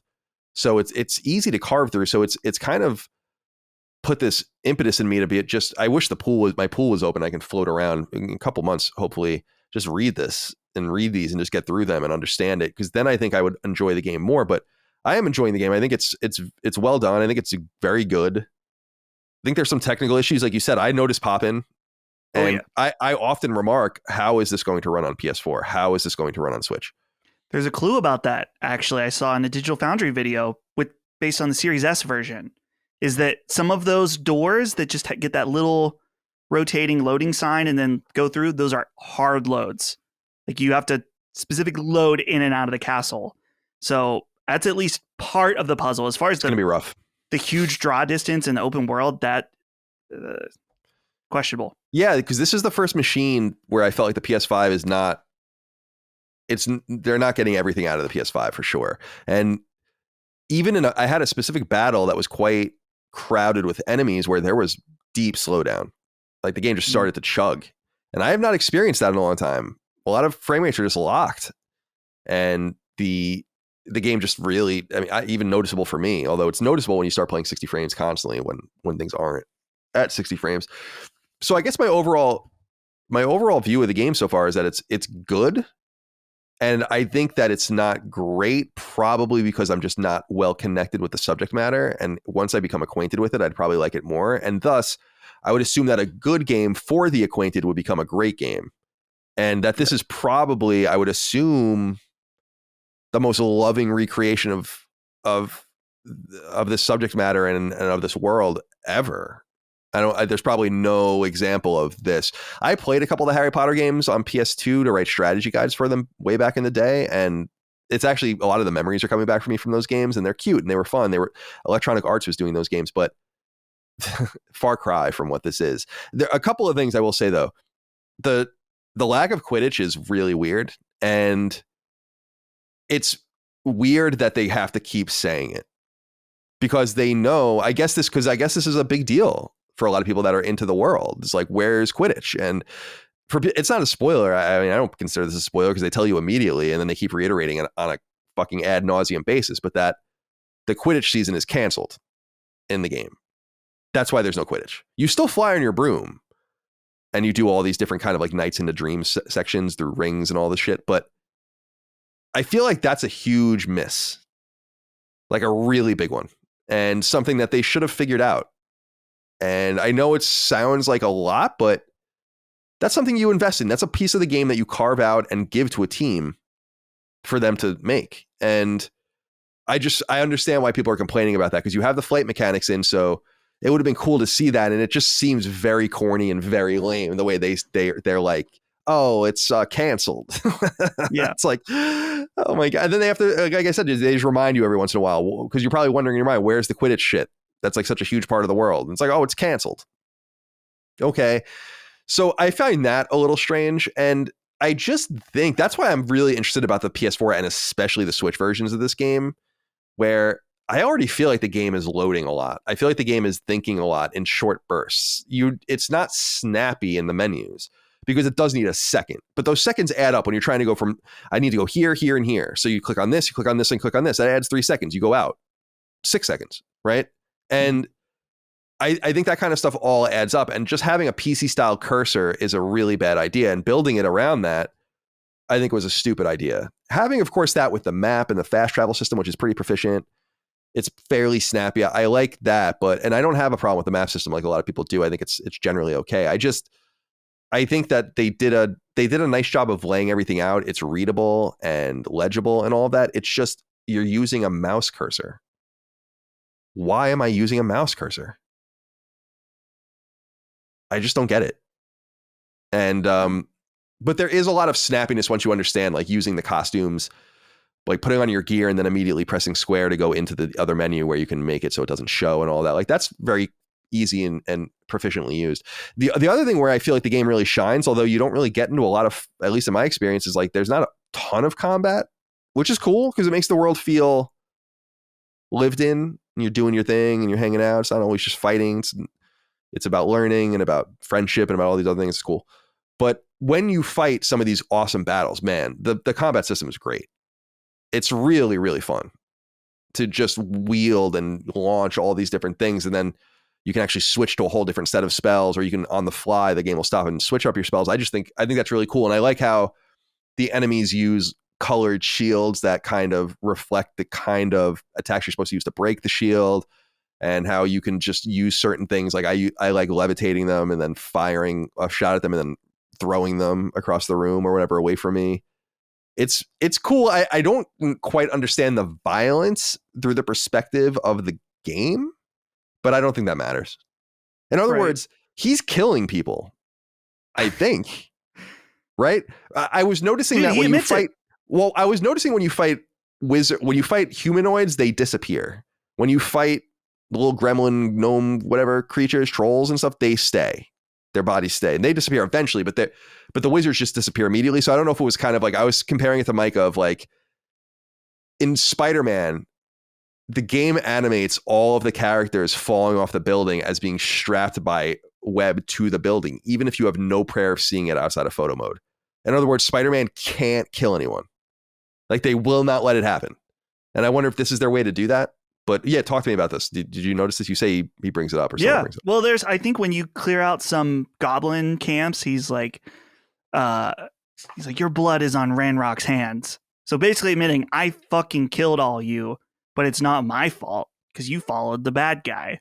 So there's definitely a disconnect, particularly just overall.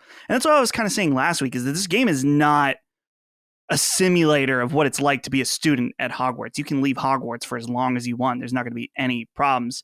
And I think there is some level of game breaking or world breaking immersion to that, but kind of like in a Nathan Drake is a serial killer type way. But I think ultimately it would be, I don't know, it would, maybe there's a way they could work it out that the combat, that people don't die.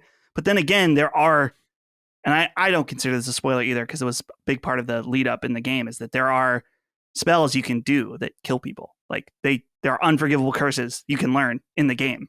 So it's built into the game mechanics that you can kill people. So it does add that kind of disconnect. But I think that ultimately, based on all the other stuff, it's like, I'm okay with it because it's such a loving recreation and so many details. It's like, I don't know, I'm willing to forgive it even if it doesn't quite make sense.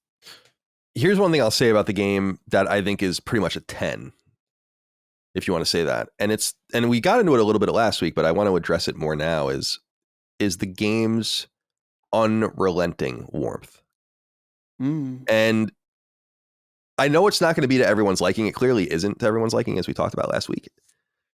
But there is something truly warm and cozy about this game and the game's world that is incredibly attractive to me.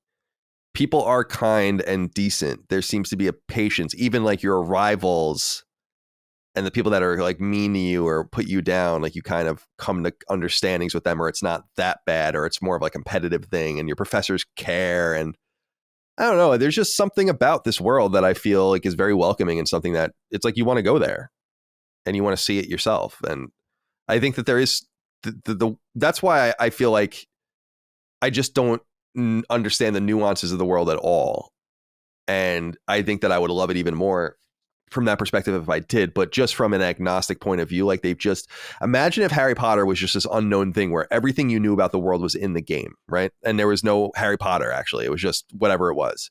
And if you just took the game at face value, it's a very warm game with very old school,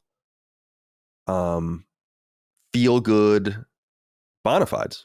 And I think that's really different. I actually think that in and of itself is what differentiates it from so many other things, because it's not violent, it's not mean spirited, it's none of these negative hallmarks of some good fiction, but it doesn't challenge you in any visceral way. It just is like, here it is, and it's just this 19th century, very Victorian. It's a wonderful game from that perspective, I think. Well, and I think something that's worth pointing out too, because I've heard this a lot recently, is that there's people that want to diminish the game, saying, oh, well, you really enjoy it because you're a Harry Potter fan and you like this world. And to me, I'm thinking it's a licensed game. That's the fucking point. And the fact that it appeals to people that aren't into the world should really say something, because technically it's not really for them, right? Like, and Colin, I think you acknowledge this well, that like, yeah, it's clear I'd be getting more out of this game if I knew more, but I still really like it. That should really say something in a lot of ways. So I've just thought that was so weird when I saw people, they were like, oh, well, the guy that from IGN that reviewed it was a big Harry Potter fan, and that's why he gave it a good score. It's like, yes, it succeeded at what it was trying to do in making an amazing experience for Harry Potter fans. Yeah, of course. And from what it seems, people who aren't necessarily in the world as well. One thing I'll say that's subpar about it that needs to be called out, at least in my opinion, is just the really boring and droning nature of some of the subquests and some of like the things you have to do, the Merlin challenges, finding the various magical points and all these things. People bust Ubisoft's balls and my beloved Far Cry for being like, oh, how many forts can you possibly take over? At least the forts are fun to take over. At least you're like fighting something and trying to do something. I'm going to these fucking wizard challenges, these Merlin challenges, and putting rocks in the oval shaped things in the ground and jumping on platform. I'm like, what is this? It really, to me, I just feel like there's such a disconnect between the quality of the voice acting, the writing, the world, the main quests, and kind of the compelling nature of the characters in that regard, and what you're trying to figure out, and some of the ancillary characters you meet, like you said, and then the quality of the open world trappings. Because open world trappings don't have to be boring. I think Horizon did an awesome job with its open world. I think the second one, I think the first one did too. I think Far Cry personally does an awesome job with its open world too, because people like that shit. They want to drive in crazy rally races, and they want to take over 7 million forts, and they want to raise the radio tower and do all these things. Like, that's part of it. That's way more thoughtful than whatever this is. I'll say that. There's too many Merlin trials, let me tell you. That's the main problem for me, is that sure, doing a couple of these is fine, and maybe even doing a decent amount of them, but there's like 90. Just absurd. Really? I think I've only done like 20 of them. That's insanity. Because I took your advice, and there was a bunch of them on my map already. So I took your advice and just went around and did them so I'd have more room for my equipment. Yeah. But eventually I reached a couple where I couldn't do them because I didn't have the appropriate spell. And then which is the one where the squares, you have to turn the squares. I have no idea how to do that one. I don't have the appropriate spell for that. But I've done, so when I encounter that one, I just abandon it. But all the other ones I just do there. And I'm like, the world is cool. It's actually quite big. And a part of it is sealed off for me. I can't even get to a part of it, which I don't like when open worlds do. When like, you just can't go this way. There's like a Titanfall style shield at the barrier, and I'm not crazy about that. But yeah, overall, I really like the game. I recommend it I've heard from some Harry Potter fans. I know that it's like exceptional to them. And it's working the way I had hoped, in the sense that, yeah, it's going to hopefully get me into more Harry Potter. So we'll see how that all goes. But Joseph Lucino wrote into us on Patreon and said, "Hi all. Is Hogwarts Legacy going to bring a flood of better licensed games and/or games for younger kids? Playing the game, I realize it's probably one of the few T games I've played in a while." He means T-rated. "Throughout the early 2000s, I grew up on games like this for the PS2. Really enjoying the game as a longtime fan, and keep slowly digging through it." I'm playing it slowly too. I have no sense of urgency in playing the game. And I was going to say that real quick before we get into his question, that you were talking about the platinum, which a lot of people in our community are getting. You have to go up to a certain point early in the game with each of the 4 houses. Is that, I assume that would be you just bang that out over time. Like, just sit down one day and be like, I'm just going to do one of these and listen to a podcast and just grind it, Right. So I might do the same. I don't know if it's in the cards though, because there's so many other distractions. But what does this mean for quality licensed games? Because he's right. What is the last high quality licensed game that you can think of even? Batman. What did you say? Arkham Knight, maybe. Arkham Knight. Like, so those are kind of 2015. Yeah. Trying to think though. There probably are more. I'm going to go through my trophies when I kick it over to you, but what'd you say? Sorry. Spider-Man. It's embarrassing Spider-Man. we didn't say that right out the gate. Well, no, that's not embarrassing. That's 2018. Yeah, that's true. And then Miles Morales is 2020. So yeah, my whole point is simply what is let me back up. What is the quality of a licensor getting involved with a licensee? So in that case, Sony and Marvel. remember, Microsoft passed on working with Marvel at first. A lot of people say that Marvel could have had Spider-Man, but that's not true because what would have happened is Microsoft would have had permission to pursue a project with one of the studios that they chose.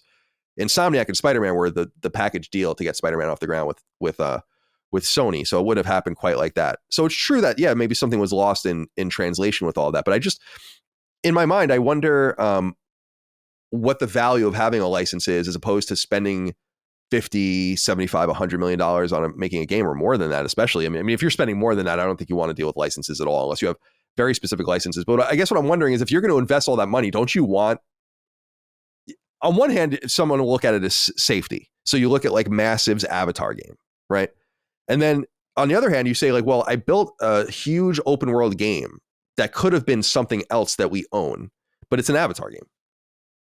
And so you have to choose one or the other. And I guess that's, I think, why we don't see more licenses. Not only because licensed games had such a horrible reputation for such a long time, they didn't always have a horrible reputation. Games like Batman on the NES are some of the best games on the NES. So it's not like every licensed game was, like Sunsoft was killing it on NES with some of the licenses.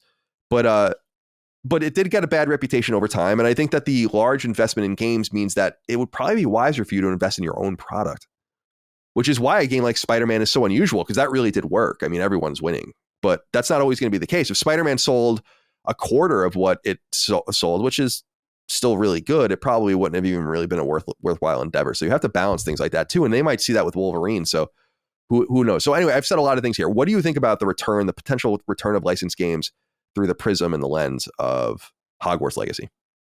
Well, I think that one thing we do have to thank mobile for is kind of becoming a filter for these licensed games. I think companies a lot of times, if they're looking into trying to monetize in a way that involves games, they're like, oh, we can make a gacha game for phones and then shit that out and that'll make money. And sometimes that works, sometimes it doesn't. But I think that's why we're starting to see less, and that it's now at the point more so where they understand that an actual game needs to have some level of quality, that it can't just be like it was pre 2010, kind of more the PS2 generation, I think is kind of where those licensed games were in their heyday. Or we'll say the bad licensed games were in their heyday, and that there was a lot of them. Obviously, there's been a lot of good ones that you mentioned before that. But so I don't know. I think, too, that a lot of times we're seeing with licensed games now is that they're being made because developers are wanting to make a game with a specific license. And so it's pitched and then it actually, gets made, something like that. I don't know about the case of the Evil Dead game, but I kind of feel like that might be one of those situations where this team had an idea and they were able to get the license to make it. But so, yeah, it seems like now that when we do have a game, it's a game that's made with love and care to the world, as opposed to just a cheap cash grab. And I don't know what that means for the future. I think that when Batman or the Arkham games were coming out, that was kind of a big surprise at the time. I was like, look at this game. That's 2009. A licensed game. That's awesome. And I think that we kind of are, maybe Hogwarts is kind of obviously much later, but WB taking a look and saying like, yeah, we can make good licensed games. We just got to make sure that they got to be good. They can't just be cash grabs. Yeah, Arkham Asylum really was a special game, still is. Yeah. I'm looking through my trophies just to see like the games I've played that are licensed. The last one that I can see that is licensed that comes up for me is Shredder's Revenge. So that was in June of last year. And then before that, I played Lego Star Wars. So that counts, April 2022. And then Record of Lodos War, D-Lit and Wonder Labyrinth is technically licensed, so that would be early 2022. But I'm not like seeing an incredible amount of stuff. And it's not to say that it's not there. It's just to say that when you license things, there's just more mouths to feed. And so you have to be very careful. I don't think people really ever made the connection that the reason licensed games became bad is because there's multiple stakeholders and very limited amounts of money to go around. You just can't make a return like that. It's just very hard to do. So yeah, hopefully we'll see more of this. And I'm sure we will, as it makes sense. A game like Kingdom Hearts is probably like a good example of what licenses can do too on the Japanese side. All right, so we have I haven't played it yet, but you've played it, Atomic Heart. Jeffrey William wrote in and said, "Greetings, boys. How are we feeling about Atomic Heart? I got to say, I'm not far into it, but I love it so far. The dialogue can be cringe, I suppose, but I also find it hilarious, absolutely hysterical at times. And I think the setting is fantastic. Hope you're doing well. Take care. So tell me about Atomic Heart. Yeah, I really wanted to preface by saying that really I've put so little time into this game because it just came out yesterday and it's been, of course, busy as we get ready to leave. But the main thing I wanted to comment is that, Colin, my gut reaction from playing the first 30 minutes is that this is a Colin Moriarty game in that it's very much alternate history. And it very much, I mean, it's clear as day that the beginning of this game was inspired by BioShock, and particularly BioShock Infinite. I mean, you're walking through a city learning about it as there's a parade going on and the founder is giving a speech. Wow. Like, pretty on the nose. Very on the nose, but what they're presenting I found really intriguing. But I may not have put a lot of time in, but it's enough to know that the dialogue from the main character is pretty bad, like pretty cringy. And it's ironic because some of it has to do with him talking to, it's like his glove or his gauntlet, I don't know, some kind of thing. It's just, what is it with gloves and cuffs and whatever, and main characters just like they're having weird writing. Like I was reading some people talk about it saying that whoever wrote this didn't understand that there are good ways to write main characters that are assholes, and there are bad ways. Like, think about someone like Joel from The Last of Us, who is really an asshole, particularly in the beginning, but he doesn't come off necessarily as annoying, whereas this guy comes off as somewhat unbelievable and annoying. I really haven't played enough to talk about the gameplay, but I played that opening to kind of get a taste of what the world is like, and it's intriguing, but I gotta say there's some weird stuff. As far as I can tell, and comments, please let me know, I don't think you can run in this game. I think you just move. Like, there's no sprint button, which felt very odd. Also, I know this is a PlayStation podcast, but the PC version, no FOV slider, and particularly low FOV from what I noticed, and I found that to be incredibly weird. Also, no HDR in this game, which kind of I thought was just standard now that games had HDR. It's running fine on PC, which is good. I guess that's a step in the right direction after some of the most recent PC releases, but something is kind of weird about this game. I don't know if I can quite put my finger on it. I need to put more time into it, but seeing the reaction has been particularly interesting in that I think we saw quite a few sites give it some pretty high scores, 8s and 9s, but some other places, and Colin, you brought up the trophy site that basically relented and said they're not doing their guide anymore, right? Yeah, so I wanted to get into this because let's do it. I really go well out of my way to try not to have the well poisoned for me. I don't read reviews. So people ask, like, what kind of gaming content do you watch? I watch things like, we bring up Summoning Salt. I watch Review Tech USA or things that have nothing to do with us. We bring up Red Letter Media, which is more about film, and TV. That is what it is about.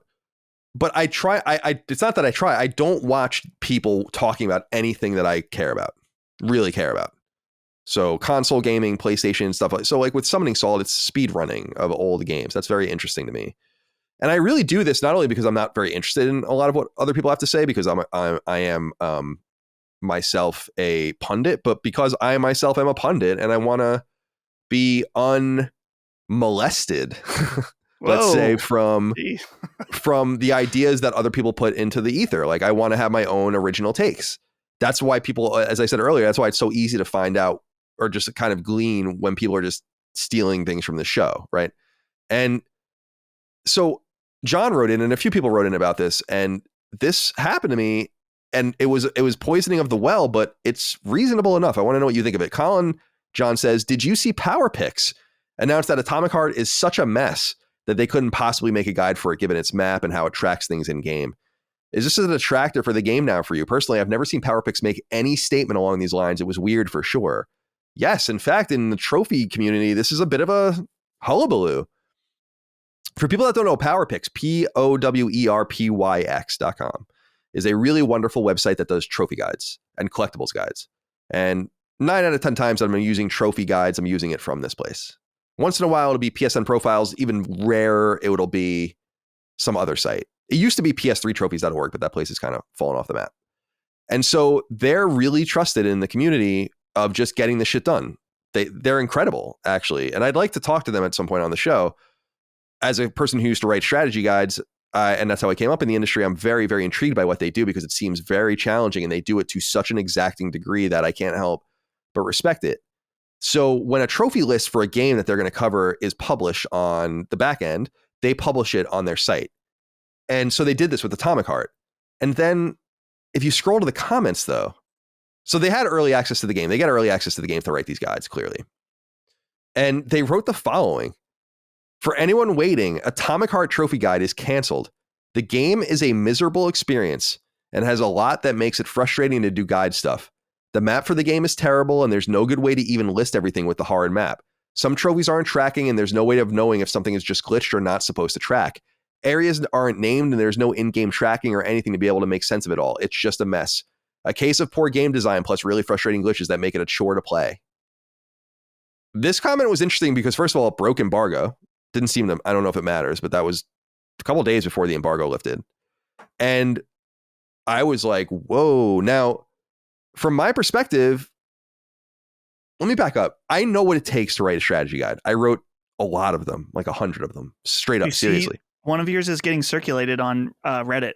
Yeah, I saw that, which is cool. And so usually they're getting circulated to make fun of them. So it's nice to see it being circulated and people are being nice about it. But I wrote a lot of strategy guides. I know what it takes. That's where I come from. It's like in my heart. It's in my heritage. As people know, if they listen to the show week in and week out, is that I was pursuing last year trying to build a new strategy guide company that would do limited run print guides. And I'm just so overwhelmed that it was just something that I just couldn't even pursue. So I have a real love for it. When people that write strategy guides say that, that really resonates with me more than any review could possibly resonate with me. And that Power Picks doesn't say shit about shit, which is true, means that this game is jacked up in some way, like some fundamental way. I'm sure it's probably fun. And certainly the universe that it's in is awesome. I love the alternate universe Russia, alternate universe Soviet Union, like the Soviet Union that's all powerful and shit. It's great. It's good shit. It's a lot of fun. But there's no doubt based on this that there's something fucked up at the heart, pardon the pun, of this game. And I got to say, I can't erase that from my mind. I can't erase it. See, in other words, I go out of my way to avoid anything like this from anyone, not only sources I trust, but sources I don't. But when I just scroll to see the comments on the thing and I see that, I'm like, oh my God.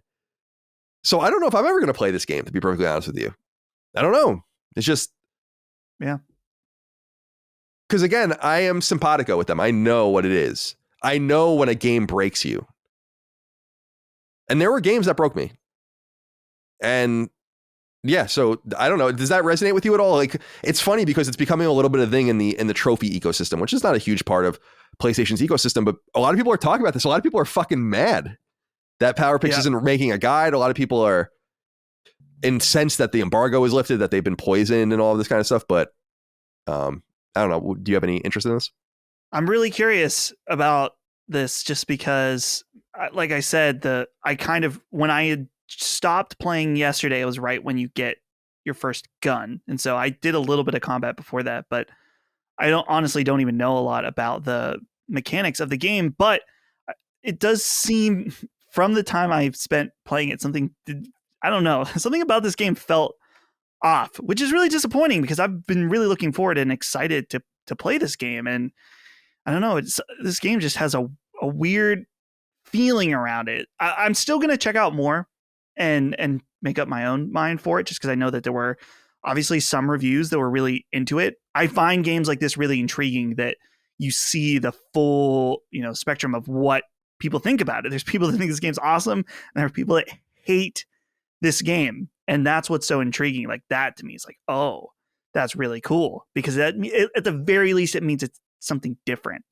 that resonates with different people. So I'm going to check it out, but I got to say, I'm much more concerned about being frustrated now. Well, here's his follow-up, because they were, or whoever it is, Power Picks is multiple people. I don't know who's writing this. Is people are saying, well, the game's getting good reviews and all of this. And he said, or whoever it is said, Well, a majority of reviewers will focus on the story content and never test trophies and 100% completion. I'm not surprised they like it better when they don't pay any attention to 100% completion and collectibles. But if you are the player who cares about trophies, collectibles, and 100% completion, this game is a nightmare and literally uncompletable in its current form due to trophy bugs. With so many bugged trophies, especially for collectibles, there is no point in spending 50 plus hours to make a guide for 300 plus collectibles when players following it can't earn the trophy or achievement as a reward. It's like the devs haven't attempted to 100% their own game. Now, and that is important to me. That's something that's important for me to know because I do care. I don't play games just to mainline them. In fact, I think we might have a question later in the listener inquiries about people that do that and why they do that and why they ignore all the stuff. I'm the exact opposite. And so knowing that it would be hard for me to even enjoy a game like Atomic Heart, knowing that there's so much. Now I'm going to get to it. Maybe I'll get to it later. That's what I eventually resolved to do with Dying Light 2. It was broken for so long. Now call me a fucking full blown racist if you want, but what's with the Eastern European games having broken trophies? Trophy racist. Dead Island had horrible broken trophies. Techland. Dying Light 2, broken trophies, also from Techland. Now we got this game, broken trophies. And there are others, but I can't think of them. Everyone's Russia this, Ukraine this. This seems to be a real problem for me. We need to get Joe on this. Which one? Who, Joe? Joe who, Biden? Yeah. Good luck. Would you be able to explain a PlayStation trophy to Joe Biden? How long do you think it would take you for him to earnestly explain it? I'm going to tell you a funny story. My uncle Mike has a Super Bowl party every year, and he does the Squares game. Do you know this game? Like where you put for football, you put up a chart with numbers on the Y and X axis, and I have no idea. So there's a game, we call it Squares, but it probably has a more proper name. It's a grid of 100 squares, 10 by 10. Right? You put it on a wall or something. And then people buy squares. So say squares are $5 or $10 a piece. You just buy a random square. So you say, I want 3 squares for $30. And you walk up and you just write your name in any square you want. Any of them. The one in the top corner, the one in the middle, whatever. And then you do it until the squares are all filled with people's names. Right? And then you draw or use a random number generator 0 through 9 for the y-axis and 0 through 9 through the x-axis. And so it'll be, the order will be random. It'll be like, 9, 1, 3. And what's supposed to happen is that at the end of the first quarter, second quarter, third quarter, and fourth quarter, the last digit of the scores will line up with one of those squares. So if you have the square Chiefs 3, who do they even play? I don't even remember who the fuck the Chiefs played anymore. Eagles. Yeah, the Eagles. God, I'm fucking shot. The Eagles 7, and that was at the end of the first quarter. That square would win. Do you understand what I'm saying? And it's the last digit. So if it was 3 and 7 and it was 13-7, then the 3 and the 7 win, and that person wins the money, right?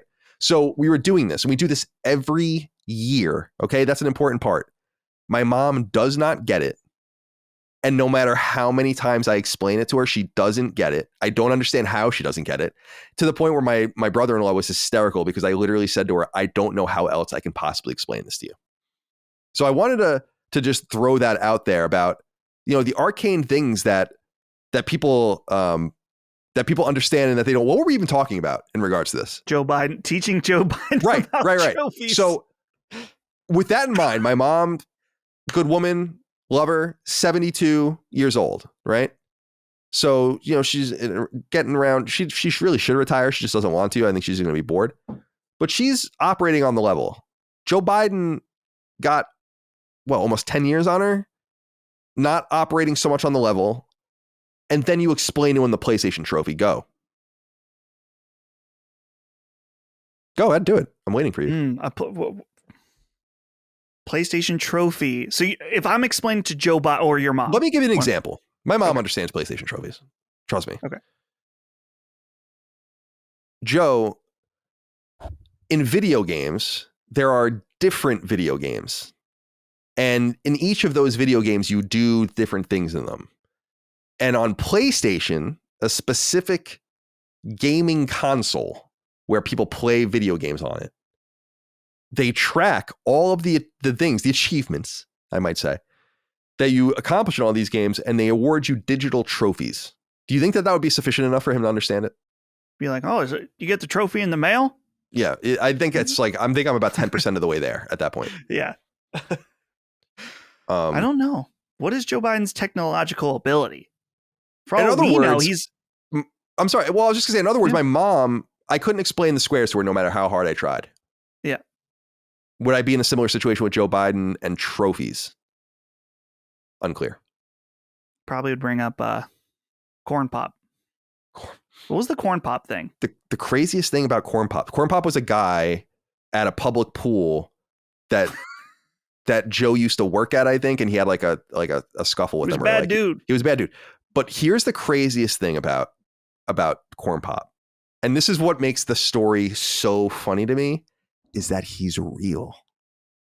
That like it came out, people found references to this dude in old newspapers, and he was real. That's the funniest part of the story, is that they really were calling this guy corn pop, because that does sound like something Joe Biden would make up. And 9 out of 10 times you'd be right. Joe Biden is making it up. But apparently there was a corn pop, and apparently he was a bad dude. He was a bad guy. And apparently, like, that was a story where he was talking about how kids would touch his hair on his legs. In the pool, and my hair, I got blonde hair, and it disappeared in the sun. What is he saying? I have no fucking idea. No. All right. One more inquiry from Andrew Gamble. He wrote and said, there's obviously been some controversy surrounding Atomic Hearts, but I don't think anywhere close to the vitriol Hogwarts Legacy has received. I don't think buying either game makes you anti-trans or pro-Russian or anything like that, but if I did, I would certainly be more offended by Atomic Hearts than Hogwarts, but I'm not seeing outlets refuse to cover Atomic Hearts. No calls to cancel Game Pass, etc. Is there anything to glean about this hypocritical and immature nature of games coverage from this? I think that's an interesting point. Mundfish is a Russian developer. They don't work out of Russia right now. And as I understand it, some of them might even be on the Russian list of like enemies of the state for speaking out on the war. Like I was reading about the author of Metro 2033. I can't remember his name. Glukovsky, I think his name is. He's on that list for members, and he lives in Russia, I think, or did. I think he's maybe on the run now or something. But so I do, in my opinion, I mean, I don't think it's even an opinion. Russia is the aggressor in this war, the attacker, right? The antagonist. And so when you're dealing with a war-footed economy like that, and then you're dealing with a Russian entity and the Russian owners, which are Russian businessmen, maybe oligarch style people, ultimately, the money you spend on Atomic Heart will be funneled to them. And so if you do care about that, because to stay in Russia and to stay in the good graces of the Russian government means you have to kind of be on board. That's the way it is. I don't think they feel that way. That's why I don't think Russia's a bad country or Russians are bad people, because it's clear what's going on over there. I mean, it's a cult of personality and it's a totalitarian, quote unquote, democracy. And so I don't really hold it against Mundfish or anyone else for not speaking more vociferously about something that can get them and their families in trouble. But there's no denying that that's a much more serious situation by any measure than the things J.K. Rowling didn't say. And I'll just reiterate, she didn't say anything. So yeah, there is a little bit of hypocrisy there. Why is it? I think there's a few reasons. And I wonder what you think of these, Dustin. Number one is there's less to lose here. Supporting J.K. Rowling became a trendy thing that was necessary to become a quote unquote ally. And if you didn't do that, you were going to be othered. And that's not quite the case here. In fact, the identitarian left wing is not really pro-Ukraine at all. I mean, this is where the whole horseshoe theory comes into play, where you kind of have isolationism on both ends of the spectrum of the right and the left. So, in other words, there's kind of a natural place for that to not really be an issue anyway. And I think that might be number one. And I think number two is that it wasn't in vogue. Like, if this game was coming out literally 1 year ago to the date, it would be way different. But I think a lot of people have just kind of let the Ukrainian conflict, I think a lot of people think the Ukrainian conflict, probably rightfully so, has nothing to do with them and isn't their problem that they have to deal with on a day-to-day basis, unfortunately. for the people over there. It's sad and obvious. Like I said, there's obviously a victim of the situation. But I think we're distant enough from it where there's nothing to gain. There's no social credit to gain from it anymore. If you're going to have your Ukraine flag in your sunflower in your profile pic or whatever, you've already done that. So like adding on to it is just bad timing. In other words, I think Atomic Heart just came out too late. And in fact, I think it was probably wise to kick it as far away from it as possible. It's also hard to really hold them to account when Microsoft themselves are partially funding this game through Game Pass. So I'm not even sure how that all works. I think it works because Focus is the publisher and I think they're French. So it's all through this. It's all nonsense, really. And I guess that was my third point, is that I don't hold, even if I thought J.K. Rowling did anything wrong, and I don't, I wouldn't hold it against the people that worked on the game, because that's just completely juvenile and stupid. And so even if the game was developed entirely in Russia by a Russian publisher and developer in total tandem, which is not what happened here, I would still not hold it against them, because they're not Vladimir Putin. They didn't write like a big Z on their chest or something, did they? I don't know. It's like, so that's kind of my take. I'm wondering what you think about that, about why maybe there's not as much controversy around Atomic Heart.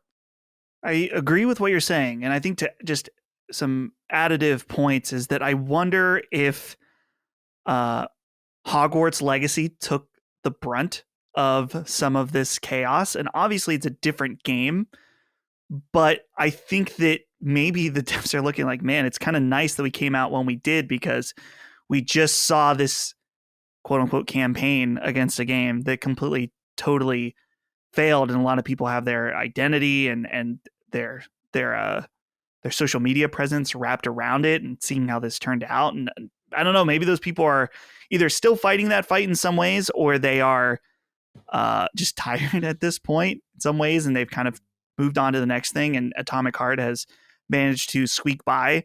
But I think that in another reality, in a different roll of the dice, we do see the same type of reaction to Atomic Heart as we saw with Hogwarts Legacy. I think that if the right person said the right thing, or the wrong thing, I guess you could say, so if someone said it at the right time and it got a certain amount of support, the snowball begins. Because I think that, I with Hogwarts Legacy, I think that some people didn't care until they were told to care by certain people, right? Particularly, I think I'm sorry, go ahead. I'm just saying, if you look at some of the people that are the most against Hogwarts Legacy, look at how they reacted when the game came out. It's a different story, because they weren't told to not like it yet. Right. I think that is a relevant and important piece of the puzzle. And I think it's funny because like with the Russia-Ukraine situation, it's just so weird how everyone just mobilized in some way based on kind of the pressing of government and media, but the situation having really been ongoing for years before that as well. Like no one cared when Russia took Crimea, for instance. Where was the outrage over that? It's because you weren't told that you should have been outraged at that time. And I think we all have to so it's not to say that you should be for or against whatever's going on over there. I think it's awful. I think war is awful. It's to say that we all need to be cognizant of the way we're like socially engineered to be for or against things. That's why I really do like the meme of the NPC, because I think that that's a really apt meme, and it comes from where a lot of funny and insightful things come from, the gaming industry, and the gaming, and not even the gaming industry, the gaming community, the whole idea of being NPC, right? And it's a powerful tool to remind yourself that you never want to be like that, that if you support something or believe in something, whatever you believe in, make sure you can back it up. Make sure you know how you feel. And it's what I said a week or two ago, Dustin. The beauty of taking a very laissez-faire attitude to things, though it presents its difficulties, is that I don't have to wrap myself into pretzels. I just don't have to take stances like that, because I never set myself up for a virtue at all. And I think that's a problem a lot of people are encountering now. So, all right, let's move into the news. Before we do, I do want to say that again, leaving at the worst time with PSVR 2 and Hogwarts still kind of overhanging and a bunch of other things, Wild Arms 2. But another game just came out today from when we were recording that I can't wait to play as well. Or it actually comes out tomorrow. So the day we're leaving for Houston is Grim Guardians Demon Purge. Can't wait to play this game. And just wanted to give it a shout out. It's the new Inti Creates game. It looks fucking beautiful. Just absolutely can't wait. And you know what? There's a trophy I want to share with you in it. There's a gold trophy called Master of Panties. And it says, obtained everyone's panties. Gold trophy. Yep. So unfortunately, I will not be around to be the first to earn that. But if you guys haven't seen footage of this game, you should really, really look at it. It is a stunning looking ode to Castlevania and other 2D games. And I just can't wait. Just absolutely cannot wait. These guys are any creators are masters, absolute masters. Okay. Panty masters, apparently, too. Panty masters, yeah. Well, all right, my friend. Let's get into the news. There's only a few things to discuss this week, but some pretty big things. Number one, give me a few moments here to get through this. Did a lot of research to make sure to write this in a cogent way. We've been talking about Microsoft's potential acquisition of Activision Blizzard seemingly forever, with only scant information and a lot of conjecture to run off of. But finally, we have some more substantive details to attend to, primarily garnered out of a recent meeting in Brussels, Belgium, attended by the CEOs and other high-ranking officials from related and concerned parties in front of the European Commission, the continent's economic regulatory body. Brad Smith, president of Microsoft, gave a presentation making his case, while no doubt also seeming to sandbag his own company and brand. Please note that the following have been garnered from multiple sources: Eurogamer, Video Games Chronicle, Bloomberg, The Verge, Reuters, and GamesIndustry.biz. See, that's how you cite your sources. Interestingly, in pursuing its more games everywhere strategy, Microsoft revealed that it has signed deals with competitors including Nvidia and Nintendo to have Microsoft games, including Call of Duty, come to their platforms. Sony and Google remain the biggest corporate interests against the deal. But here's where things get a little weird, because in making his case, Brad Smith really underpins just how badly PlayStation is beating Xbox, not only in Europe, but everywhere in the world. He claims that PlayStation has an 80% market share in Europe compared to Sony, a bit of an odd Microsoft-style statistic that seems to completely ignore the 120 million selling and counting Nintendo Switch, as well as PC. In Japan, Sony's home country, says Smith, Sony's stranglehold over Xbox is 96% to 4%, again not including the most dominant brand in the region, Nintendo. Globally, he claims PlayStation 5's advantage over Xbox X and S is more than 2-1. He continued, quote, "These numbers have been remarkably steady for 2 decades. Even last year when there were issues with Sony's supply chain, they came back strong," end quote. Smith notes that Sony is only interested in, quote, protecting its 2-decade dominance in video games, end quote, no doubt a true claim, noting that, quote, the future is cross-platform, end quote. He later continued, quote, Sony can spend all of its energy trying to block the deal, or it can sit down with us to hammer out an agreement that addresses what it's concerned about, mainly access to Call of Duty in the future, end quote. Smith continued, noting that Sony has 2 exclusive games, presumably MLB The Show and Destiny 2, running on modern Xbox hardware, while Microsoft has 58. Sony's exclusives on PS4 and PS5 amount to 286, according to Microsoft's president, while Xbox's amount to 59, of which many are Bethesda games. And for what it's worth, Smith basically declines one potential remedy proposed by certain European Commission members for Activision to break itself up and sell component parts to Microsoft, leaving Call of Duty as a separate entity. Quote, "We don't think it's feasible or realistic to think one game or one slice can be carved out from the rest," end quote, he said. While Smith exuded confidence publicly, particularly on the back of new agreements with Nvidia and Nintendo, the reality is that the European Commission is the least skeptical of the 3 major regulatory roadblocks to the deal. Both the US and the UK's respective economic regulatory bodies have both lodged larger issues with the deal, meaning this is the lowest barrier Microsoft needs to cross and is the reason why publisher CEOs and regulatory representatives alike from around the world were present at the closed-door portion of the meeting.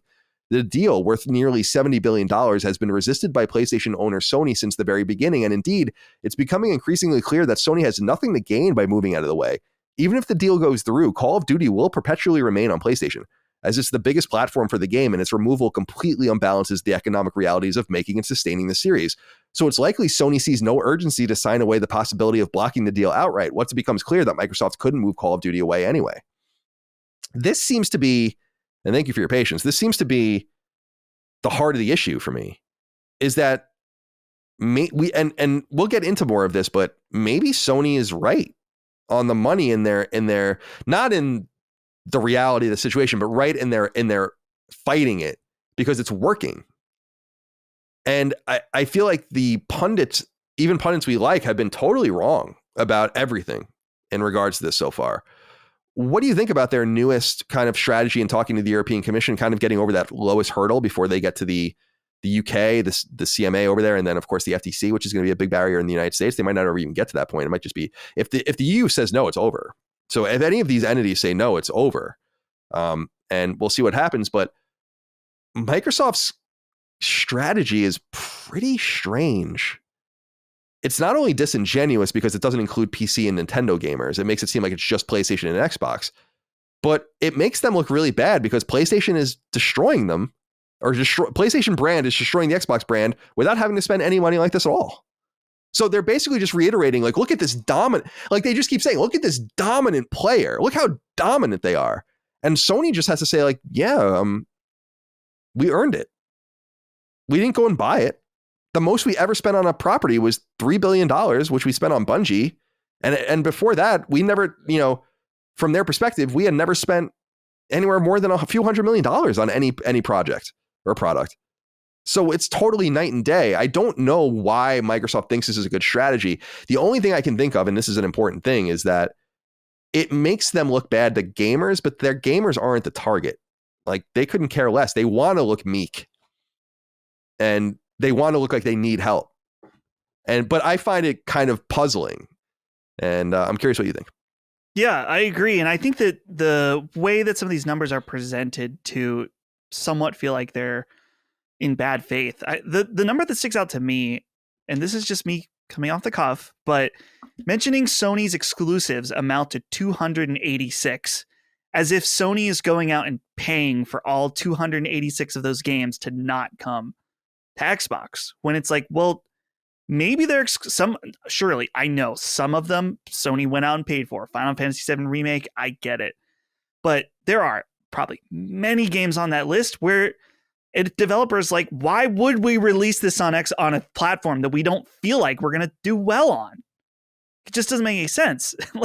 So I feel like there's a lot of instances where, they're using that number to be like, well, look, I'm an exclusive. It's like, well, yeah, you probably could have some of those games, but they don't necessarily want to go to your platform.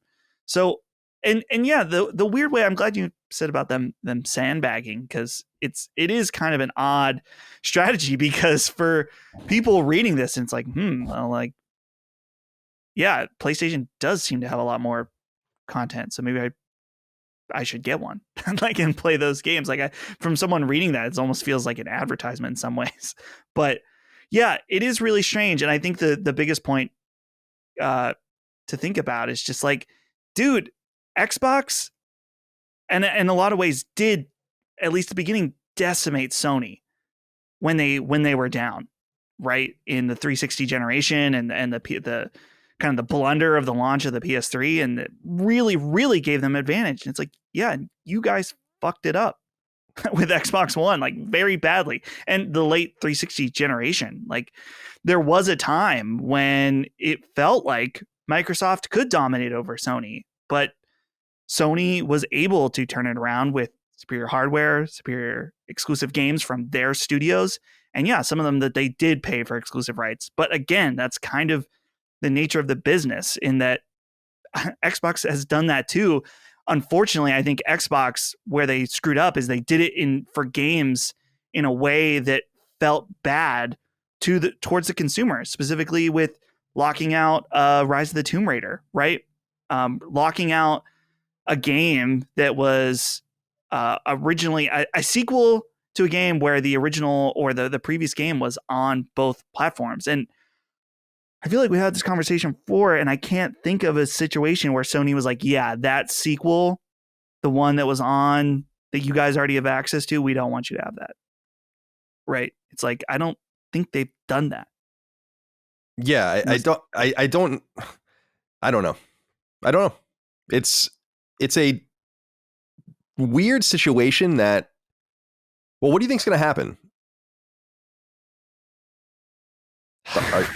I don't know. I'm silent because I feel like you were saying about other pundits being wrong. It's true. And it's like, I feel like we've been wrong a lot too. Like, at this point, I feel a little bit out of my element. I mean, not even a little bit, a lot. And we don't, like you've said, we've made sure to stick with Hogue, and he's kind of recovering. And I feel like on a lot of ways, they don't have the guidance. And I don't know, maybe Hogue hasn't even been right in some of these situations. I know that the one thing that I can feel proud that feels even weird to say I was right about, because doesn't even feel the case, was before when I talked about the stock of Activision Blizzard not going up to match because people thought that the deal wasn't going to go through. I felt like that was one of the early signals that there was trouble ahead for this deal. And so, yeah, I guess I could say I was right about that, but I really don't know at this point. It feels like it's a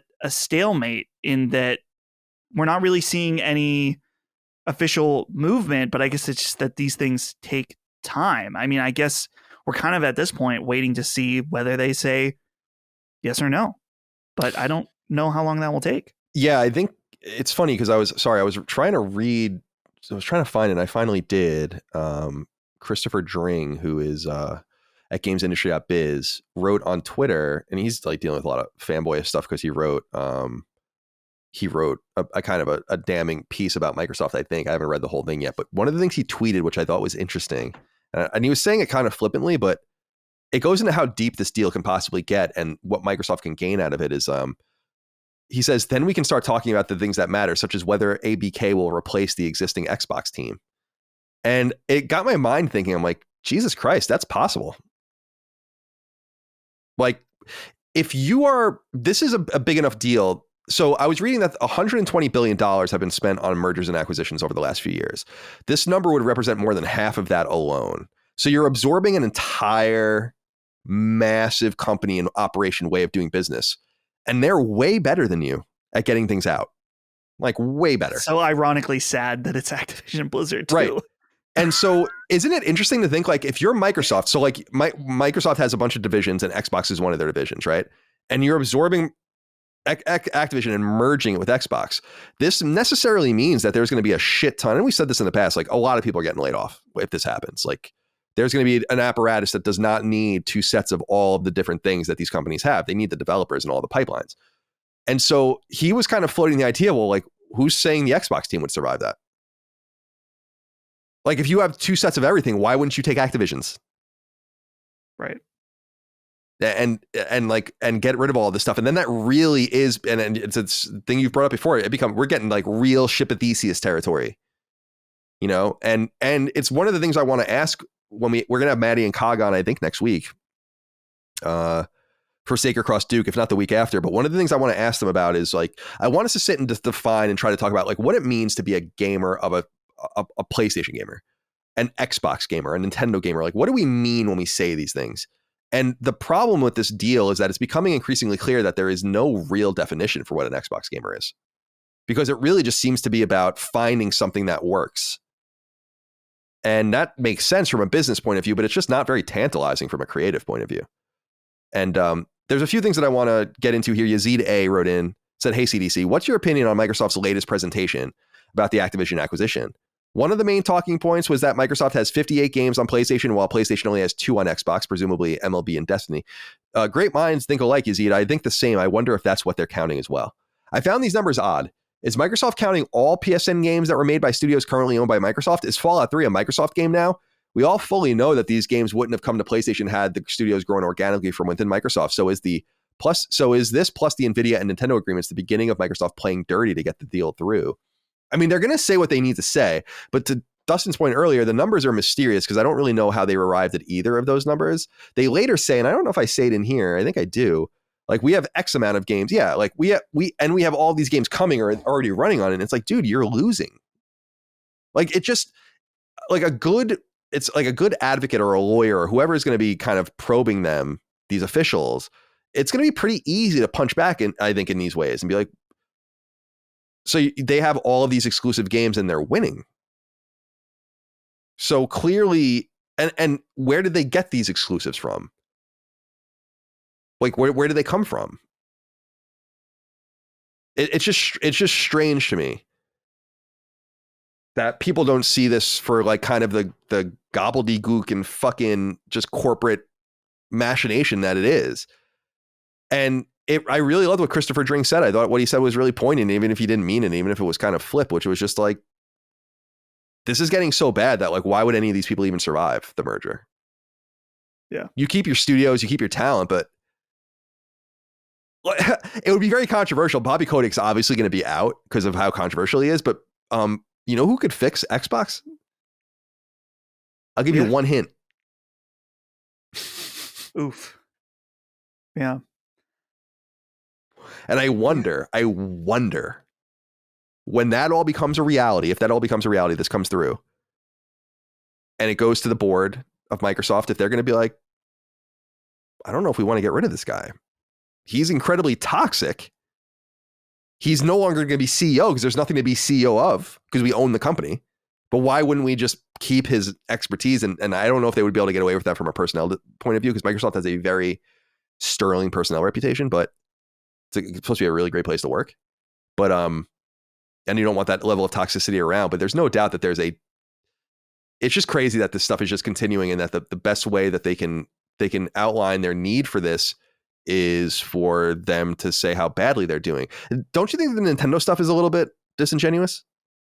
Yeah. Oh, yeah. I mean, think about how we talked last week about how crazy well the Switch is doing. And I get some of the arguments that, Switch is not a competitor. They're doing their own thing. It's like, no, when it comes to business, they are a competitor because at the end of the day, for people that are playing games, you have to decide.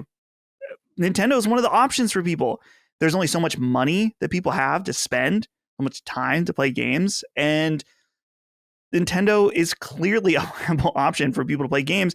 And while we on this podcast may talk about how it's not a viable platform for third-party games that come out and they're low frame rate, a lot of people don't care about that. Straight up, Nintendo gamers, people that gravitate towards that platform, they don't care that The Witcher is like 540p or whatever on the system. It doesn't matter to them. And they get to play that and have a great experience in their eyes, and that's fine. And so, yeah, to not act like Nintendo isn't part of the equation is ridiculous. Someone wrote, I think I read this somewhere. I think someone wrote into me saying that a friend of theirs, sorry, I don't remember your name, I apologize, but I'm talking about you, is they wrote in saying a friend of theirs works at a multiplayer studio, unnamed, and that they default to performance and that fidelity is used 70% of the time. And this isn't like a core multiplayer game. That was pretty eye-opening. That even though I felt like I was so much on the outside getting so late to frame rate, that I'm actually still in the minority. Like a small minority, actually, that care about that stuff more than other things. Like just the beauty of the picture. Because they don't know any better. And it might not matter. It's okay if it doesn't matter to you. Mm-hmm. But I think it's weird for you to see a game running at 30 and a game running at 60 side by side and then not see the difference or not know why one is superior. But teach his own. Sure. Teach his own. Okay. Peter Long wrote in and said, hey, CDC. Last week you mentioned how studios are unique in that the talent and not the brand or IP is what makes them work. My question is, with the recent ramp up in acquisition and layoffs in the industry, are publishers implementing a losing strategy by focusing too much on IP and not the talent? Take care, guys, and have a safe and awesome show in Houston. I wanted to bring this up here because the answer is yes. It's got to be all about talent. The only reason Bungie cost as much as it even did for Sony was because of how much of the money is going to retaining the talent. Because without, and like we said, it's over $1 billion in bonuses. Can you believe that? There's not that many of them. How many people work at Bungie? 1,000 maybe? I don't know. It's like that's a lot of money. Maybe not even that many people. I don't know. But when you're spending something like $1.2 billion on retention bonuses, that's serious stuff. 826. Yeah. So, I mean, just divide that by 1.25 billion. It's not that everyone got the equal amount of money, but you can see what the mean is anyway. And, sure. Or the average it would be. But for me, I look at that and I say that, yeah, there's an urgent problem. And I look at, and I don't mean to keep beating up on Microsoft. It's not my intention, but I look at projects like Halo Infinite and how it seems to be that the project was tortured because of the constant, incessant turnover at 343, which apparently just never ended. And so you look at things like that and you're like, man, it's really important to get your talent in place and keep them there. That's why I think it's a fairly good sign that a lot of the studios that Sony has bought over time retains either the original leadership. So like a studio like Sucker Punch has always had the same people at top, or you have a studio like Guerrilla where the leadership now were people that were there like Angie, and then people like Herman go to lead the entire family, where that's a good sign that people are being treated well. And that's why when Shannon Studstill and a few others left for Google, I was surprised by that, because sure, she was paid a lot of money and she can go work somewhere else very easily, but it's like that requires a lot to get these people to move and shift. When you have talent, you want to keep it. It's all that matters is money. I don't think anyone cares about anything else. Dustin and I were talking about stuff before we recorded, and I brought up, like, you always hear like people don't care about pizza parties and like awards and stuff. They want money. And so I think Microsoft is trying to lock down, like a really, say what you will about Call of Duty, and you will say many things about it, no doubt, and that's fine. But it's a pretty well-oiled machine that prints money, and the people that work there are really good at what they do, like some of the best. So yeah, getting your arms around them and bringing them in, plus just overtly promising a much better working environment than Activision Blizzard provides, I think is a really powerful tool. So yeah, I think they're ramping up and preparing for that. And I want people to think more about the ephemeral nature of studios, but about the permanent nature of talent, and even how that talent can come together in different permutations to create new things. Like, bands that do like one-off projects. What was that band? The Postal Service? Like, it was an idea, right? I have tickets to see them. But that one album, do they still make music together? They have never made a new album, but it's the one guy from Death Cab, right? Death Cab for Cutie, and it's some other guy, right? And they were to literally mail the stuff back and forth, right, to each other, right. And that was so, like, that's what I'm saying. Like, that kind of stuff is cool. Like, I like that, and I like that they never made another record. I like that one song of theirs. I don't remember what it was. Such Great Heights. Yeah, that's what it was. Such Great Heights. I have to add that to my. It's a great song. Okay, and then finally, Fabio Dacudo wrote in and said, "Hello, Sacred Legends. I think it's time we stop teasing Jim Crying Ryan. PlayStation has been absolutely killing it objectively. When do we start calling out lying Phil Spencer? The list of contradictions and lies are aplenty. It seems to me that Jim Ryan is one laughing all the way to the bank. The ABK deal and all of its controversy currently seems to have Thriving Jim looking pretty darn good. Thriving Jim, I don't actually mind. Whoa. I'm going to keep that in reserve. Now, I don't want us to focus on Phil Spencer because I don't really care. I mean, my opinion is that it's blatantly obvious at this point that the Xbox leadership is that Xbox's leadership is completely broken. I don't know how else to put that, because there's no product.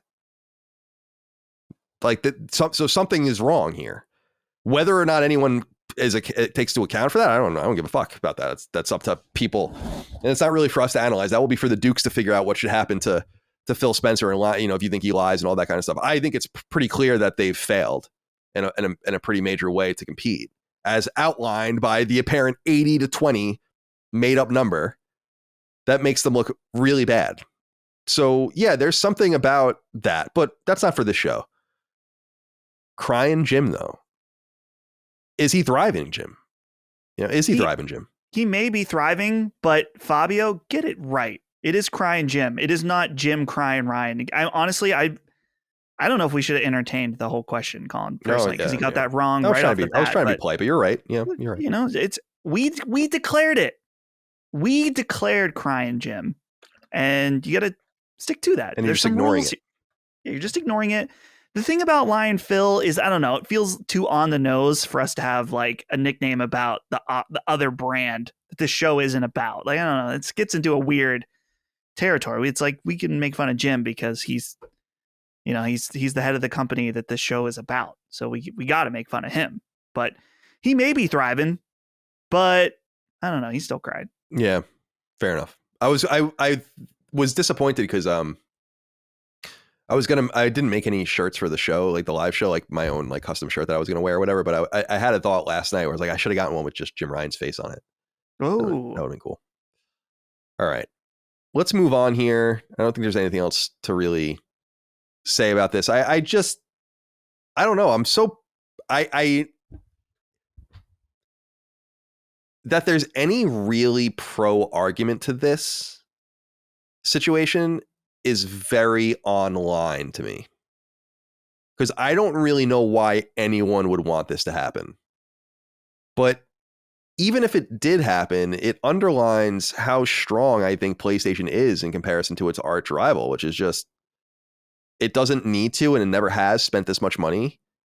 And I think that there are certain counters Sony can begin to make if they ever want to make anything at all. They've barely said anything publicly. You'll remember that, I think it was back in December, Jim Ryan said something somewhat passive aggressive, like, we thought these were private conversations or something, but since, it's become public. But I think that's pretty much all they've said, and have otherwise deferred to kind of these things. But I think that they could fight back and hit back in certain ways, including, because remember, Microsoft offered Call of Duty for PlayStation Plus, which I think is pretty tantalizing. Sony doesn't want that to happen because they are no doubt doing the calculus and saying, like, well, we make way more money on just selling the game and getting 30% than we will ever get on a subscription model. But it's something, it shows Microsoft's openness to working with them in some way. Plus this thing of like, look at all of our games that run on PlayStation and all of that. And basically it boils down to their argument, which Sony doesn't make, which is that we want to bring more games to more people. And Sony, if they really felt like they were in a position where this might go through, and it just seems, I don't know, from my perspective, I don't see how this goes through without major concessions at this point. I think Sony could just say, like, if you really believe that, then we'll take Game Pass and we'll take all of your games. Like, if it's really about the proliferation of games for everyone, then that's not how we feel. We feel about, we want to make the best possible platform for games. But if you feel like it's just about proliferation of games, we'll take your shit. And just stone cold. I mean, it's what you're saying, right? Starfield, Elder Scrolls, Halo, Gears. If this is the name of the game, more and more people, then please. And make a bespoke version of Game Pass and put it on with all your first and second party games and put it on our console. Yeah. Thus destroying your hardware. If you're all in on subscription models, I think that Microsoft is pushing a somewhat dodgy Sony. Who knows what they're saying behind the scenes? No one knows. And even, like I said, a lot of the session in Europe and Brussels was behind closed doors. But it's interesting to just think about the ways Sony could combat this. And like I said, it's not happening the way it is. So Microsoft is against breaking the company up, because that would be another thing, would be fine, break the company up. They keep changing their mind about what the most important thing is. An old line of attack was, it's really about mobile. Like, we really care about mobile. And it's like, okay, then buy King. Microsoft Activision spins King off and sells it to you. If that's like what it's all about. And if that's like even interesting to Activision at that point. But the story kind of keeps changing. It's somewhat hard to keep up with. And that's why I feel like it's very online, because only people that are deeply invested in Xbox acquiring this, or Microsoft acquiring this company, only they care deeply enough to defend it. Because to me, it seems pretty gratuitous. And like, it seems like Microsoft will say anything, even to the detriment of their own product, to get it done. And that shows a level of desperation. And if I were Sony, I would just be, if I were a decision maker at Sony seeing this, I'd be like, we're not doing anything. This is going great. And I believe that the game of chicken that once seemed like it was there is not there. This idea that if, and I remember Hogan and I talked about it, where if Sony doesn't sign the deal and this goes through, then Microsoft doesn't owe them anything. But to me, I'm like, I think Sony realizes Call of Duty and PlayStation are married. And to disentangle these two entities will be a mighty task, and that they have nothing to lose by just not doing anything. And behind the scenes, you might say like, okay, we'll sign deals, but we want the other games. If that's really how you feel, because again, we don't make that argument. Nintendo doesn't make that argument. You make that argument. So we'll take a bespoke version of Game Pass. Yeah. And then we'll abide by the deal. But that's not what you really think. And the exclusives that you tout aren't really your games, all of them. A lot of these are Bethesda games that you adopted and made into exclusives. And dude, think about how desperate the situation would be if they didn't have Bethesda. I mean, that, if anything, underlines in some way the necessity of making this deal happen, because they obviously need help. But on the other hand, it shows how meager their own integrated organic offerings have always been. And I know some people are going to think this sounds fanboyish, but it just needs to be said. Like, the more this plays out, the more obvious that becomes. Whatever you're a fan of, it's awesome. I think it's pretty cool, though, that Sony has done a lot of what they've done, pretty much everything that they've done, without ever doing anything even remotely like this. And the biggest deal they ever made, they explicitly, from the first sentence of the memorandum announcing it, were like, this doesn't make them exclusive, which was Bungie. So I don't know. Do you have anything you want to say in exit? I don't know if any of those things tantalize you, or if we should move on, but I just wanted to say those things as we move out. I don't think I have anything new to say. I agree with what you said. And I think just seeing, I don't know.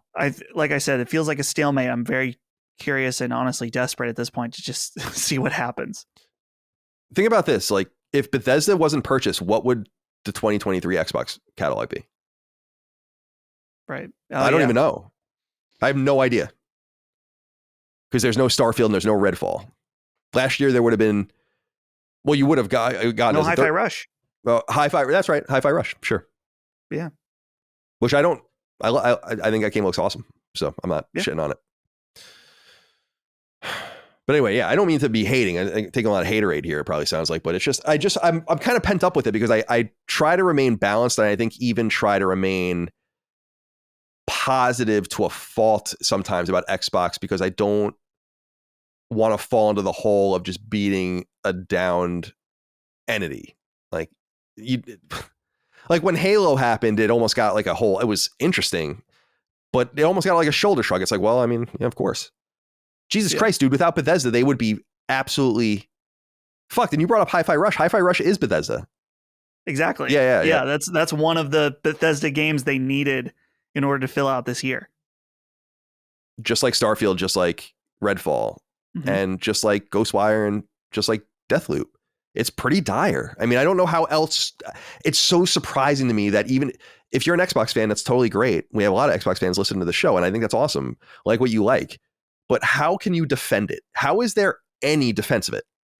Even the studios purchased in 2018, none of them have produced anything yet. I mean, if you count Double Fine, that's fine, but that game was well into development upon the acquisition of that studio. So I just look at that and I'm like, man, that's kind of fucked. And I guess if you look at Pentiment, is that what that's called, right? And that Grounded game. Grounded. Yeah. I feel like that was probably in the works before the purchase. It just came out of nowhere. So I don't know. There might be information to the contrary on that, though.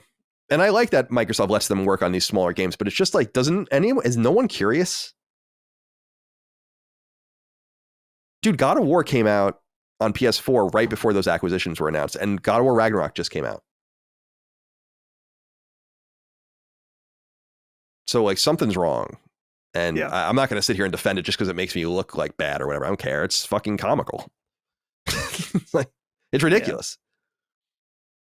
If that happened at a company that didn't have a huge backing of a major corporate entity, it would have been game over a long time ago. So anyway, number 2, announced seemingly ages ago, Blizzard's Diablo IV has a release date, which we've known since December. It's June 6th, later this year. And we already know it'll be available on both PlayStation 4 and PlayStation 5. But now, thanks to word from Blizzard itself, we now have firm details on its open beta following both the widely leaked alpha and closed beta throughout 2022. So here's what you need to know. If you pre-order Diablo IV on either console, you'll gain access to a special open beta that runs from March 17th through 19th. If you don't pre-order the game, general audiences will gain access the following weekend, March 24th through March 26th. As noted by Blizzard, quote, during both the open beta and early access weekends, players will be able to intimately explore the early game of Diablo IV. This includes the first taste of the campaign via the prologue and the entirety of Act 1. The first zone, Fractured Peaks, is yours to navigate as you please, end quote. Leveling will be capped at 25 per character, though you won't be stopped from continuing to play once that cap is reached. Diablo, the computer-centric action RPG series predicated on combat and loot, first launched on PC in 1997. It came to the original PlayStation in 1998. It was quickly followed by a sequel in 2000, though that game was relegated to PC. And then, quite mysteriously, Blizzard took some 12 years to release a third game. Diablo 3 came to PC in 2012, PS3 in 2013, and PS4 in 2014, and has sold a staggering 30 million copies. So you would have thought there would have been more quickly, but again, a long wait, this time 11 years or so.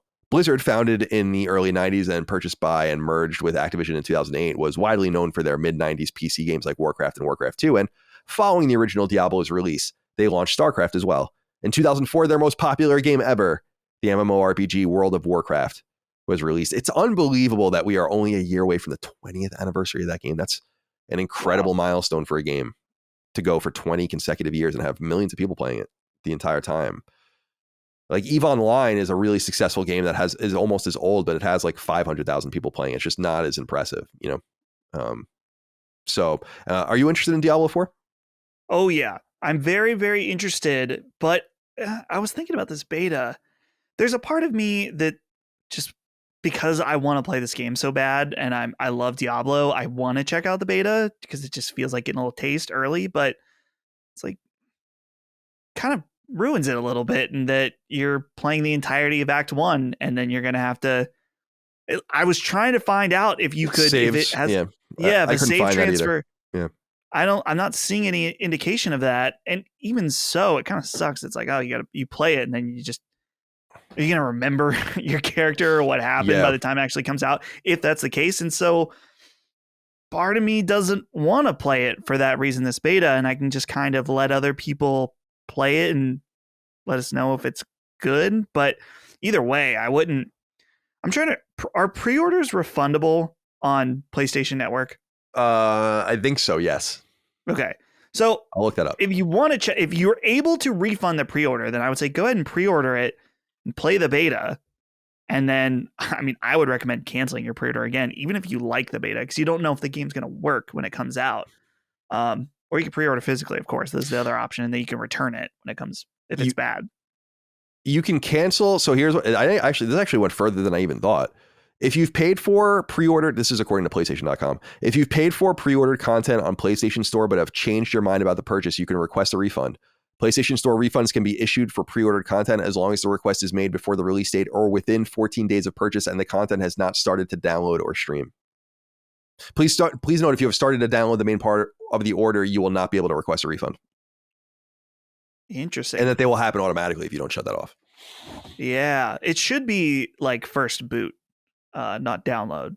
But yeah, it's at least good to know that if you theoretically could pre-order and play the beta and then ask for a cancellation. It's a little annoying, but yeah, I hope this game's awesome because I really do like Diablo. I really like Diablo 3 in particular. I don't have experience with the other two, which I know a lot of people think Diablo 2 is way better than Diablo 3, but I don't know. I don't even know what I'm looking for in a new Diablo game. It's just, I don't know, better graphics and a different story, and it works, which is apparently all it's asked for based on the launch of Diablo 3. But yeah, I'm excited. I'm very curious. I'm looking up the Diablo IGN review. It's from 1998. Whoa! And they gave it on 7.5 on PS1, the first one. Oh, it's Douglas Perry wrote this. That's funny. I remember him. Now I bragged about some positives. Oh, there's a few negatives I should mention. God, it's so funny to read this stuff. What a job that was. Very interesting. All right. Finally, number 3. In a couple of previous episodes of Sacred Symbols, we discussed an ongoing legal saga between Bungie, the developer of the original Halo games and Destiny, and now owned by PlayStation, and a game cheats company called Aim Junkies.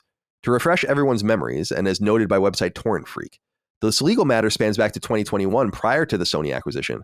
Bungie filed suit against Aim Junkies and its parent company Phoenix Digital Group with a complaint that read in part that the companies, quote, develop, advertise, use, and distribute a software cheat that purports to give players an unfair advantage in Destiny 2. Defendants are infringing Bungie's copyrights and trademarks, circumventing technological measures protecting access to Destiny 2, and breaching and inducing other players to breach Bungie's limited software license agreement, end quote. The complaint later goes on to read in part, quote, cheaters ruin the experience of playing Destiny 2. Not only do cheaters impair the enjoyment of gameplay by non-cheaters with whom they interact in-game, cheaters illegitimately obtain and thereby devalue the in-game rewards that non-cheaters obtain legitimately, end quote. At $34.99 a month per subscriber, Aim Junkies and its parent company were reaping heavy rewards. And after Sony acquired Bungie in 2022, this legal pursuit continued. After a lot of back and forth, including entering the matter into arbitration before a single judge in lieu of a jury, a Washington state federal court issued Bungie $4.3 million, a combined sum representing $3.4 million in penalties plus legal fees and additional expenses. In selling a mere 1,361 copies of its cheat software for as little as a single month each. Such violations at $2,500 per amounted to a substantial amount more than Aim Junkies would have ever seen and should effectively continue to scare off fellow cheat companies, especially domestically. As noted by Torrent Freak, Bungie has already sued a different cheating company, Gator Cheats, into submission back in 2021. Bungie, once owned by Xbox and then independent and aligned with Activision, which was purchased by Sony in 2022 in a $3.6 billion deal. In addition to continuing to support Destiny 2, the company has other projects in development and lends its wide-ranging games as a service expertise to Sony's families of developers while remaining ostensibly independent from PlayStation Studios. So there's something to add to this.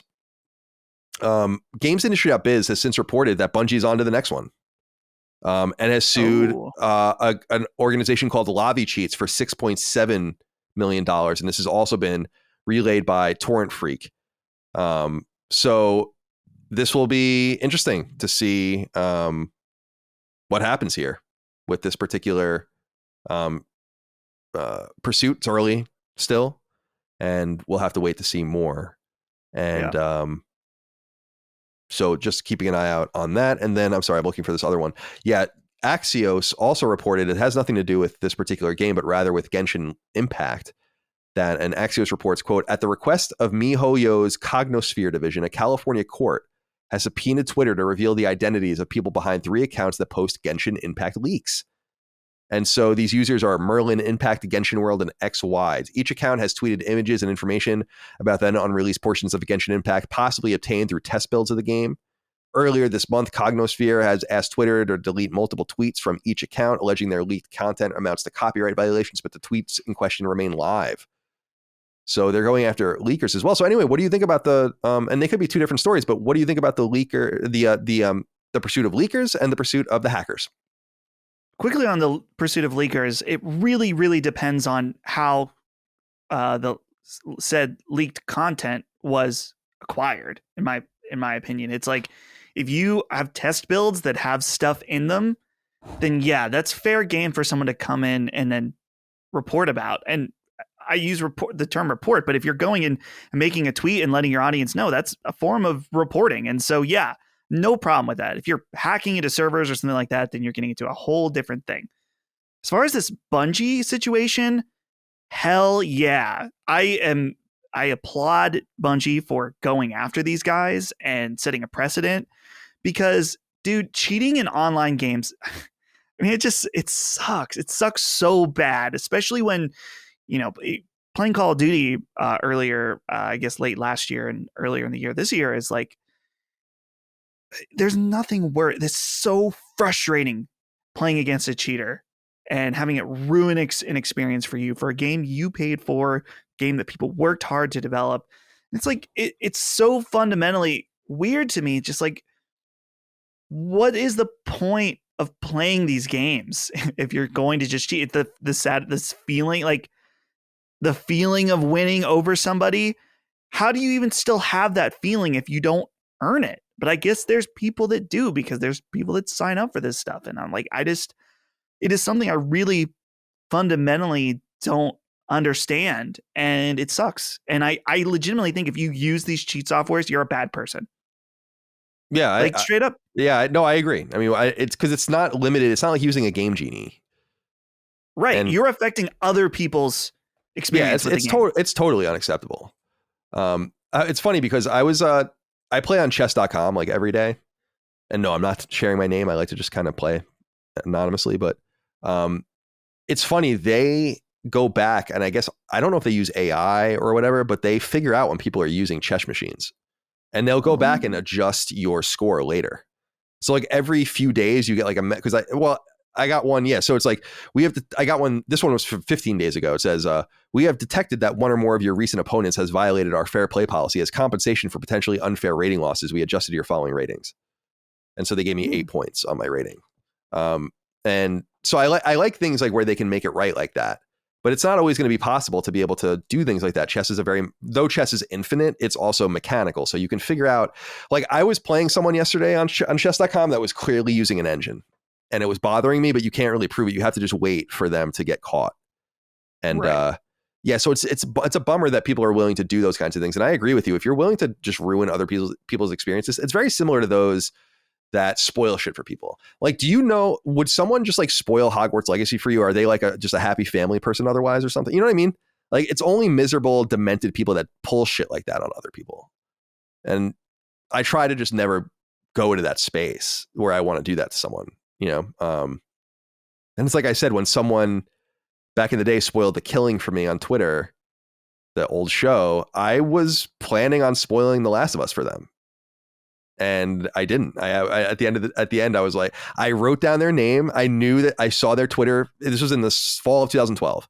I saw their Twitter feed and they were excited about Last of Us. I wrote their name down on a Post-it on my desk at IGN.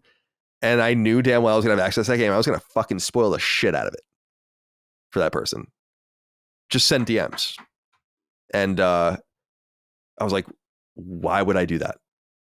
Mm-hmm. And that was the only time I ever went down that road, you know, where I was like, I wanted to almost avenge ruining the show for me. Very appropriate for The Last of Us. Indeed. I didn't know that at the time, of course. Okay. What else here? Oh, that's the end of the news. I can't find my document. There it is. I clicked off of us. There we are. Okay. Oh yeah, I should say, so Destiny and Bungie on the cheaters, yeah, pursue them. And I love that they're making examples of people. And now they have a winning record. This is going to be very persuasive to get people to stop. They're getting pummeled. It reminds me a little bit of, and I think this was completely over the top and heinous and actually a little scary. Like everyone kind of was like, is it going to happen to me? Remember, you might have been a little young, but do you remember when people started getting sued for like millions of dollars for downloading songs? Like yeah, they would get sued for like $150,000 a song or something like that. Yeah. Yeah, that I remember that. And I remember in particular, I mean, because, yeah, honestly, if you are 25 plus, you've downloaded something illegally off the internet for sure. And I'm sure there's kids now. I mean, but back then, like with music, like everyone was downloading music illegally during that era. Definitely. I was. I'm ashamed of it. But yeah, from 1998 or 1999, I remember downloading MP3s before Napster even existed from websites. You would just like right click the thing. The first things I downloaded were a bunch of Offspring songs, I remember. And then, but I was a high school kid, and then into college I did it. And I stopped in like around this time because I remember we were getting warned on our school network or something. Like people were just being like, we have to like, you know, if you get subpoenaed or something and they find out that because we have a T1 line and you're just sharing rampant, like those movies and TV shows, like seasons, entire runs of things. And that scared me. And I was like, I don't want to be one of these people that gets, and so I stopped. And what's funny is you say 25, but the reality is that I haven't like overtly in quote unquote stolen something like that, like a song or anything since 2003 or 2004, probably, which would be almost 20 years ago.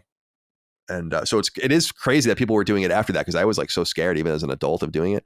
And then the only time I ever got close was I had a PSP emulation going with NES and SNES. I don't really count that because although it counts, we were really just using it for stuff at IGN. And then I would stream games on the old infamous Reddit subreddit, which was NFL streams, which they've finally shut down. It was a great sadness in all the universe when that happened, because the NFL is so fucked about blackout rules and making their games accessible that sometimes the only option to watch would really be to stream it. And I bought a shitty $200 laptop in California that I used specifically to go on that Reddit. And then you would be brought to all these fucked up websites. And so I didn't want to like have it access my real computer, and I would use it only to stream NFL games. And I was only doing it because they were not accessible in ways that I felt were practical, including me paying $300 a year, which I was for the NFL package. And it was still like, oh, no Thursday games, sorry. You know, no Monday night games, sorry. And it's like, well, that's unacceptable. Fuck you. I'm gonna stream them. Mm-hmm. And it was funny, actually. I remember being on the phone when I moved to LA. They were telling me that I couldn't get DirecTV's Sunday Ticket package, which is just a digital package. And I said to the dude straight up on the phone, I was like, listen, man, I know you're just saying what you need to say or whatever, but either I pay you guys $300 a year for this package, or I'm just going to stream all the games for free. It's totally that easy. Like, it's that simple. Like, I'm trying to pay you. Right. And they like, it was like a little like, clicking and maybe, some typing, and they're like, okay, sir, I think we can make. It's like, I'm trying to pay you. Anyway. Yeah. Getting off the beaten path here. Okay. It's time to end with 6 questions, comments, concerns, thoughts, and ideas from the audience, as we always do. Patreon.com/laststandmedia, early ad free access, Sacred Symbols Plus, so on and so forth. And submit these questions. We get to them here. We'll start with Mitchell Stricker, who said, hello, Sacred Crew. I finally finished God of War Ragnarok and have a question for you that stems out of your spoiler cast discussion. With all of the Sony first-party games seemingly blending together in their style of mechanics, i.e. characters telling you how to solve puzzles and third-person action, what is one Sony-ism shared by the first parties that you enjoy? What do you think about this? I can tell you instantly, games with a strong emphasis on narrative. That's a big, big thing for me. I actually was thinking what I think is something that really works for our shows. Obviously, there's lots of elements that the three of us like about a lot of games, but Chris is very clear that he's very much about game feel, moment-to-moment gameplay. Colin, you're more about like some of the outer reaching mechanics, like the open world stuff, doing the checklists and stuff. And for me, I don't know.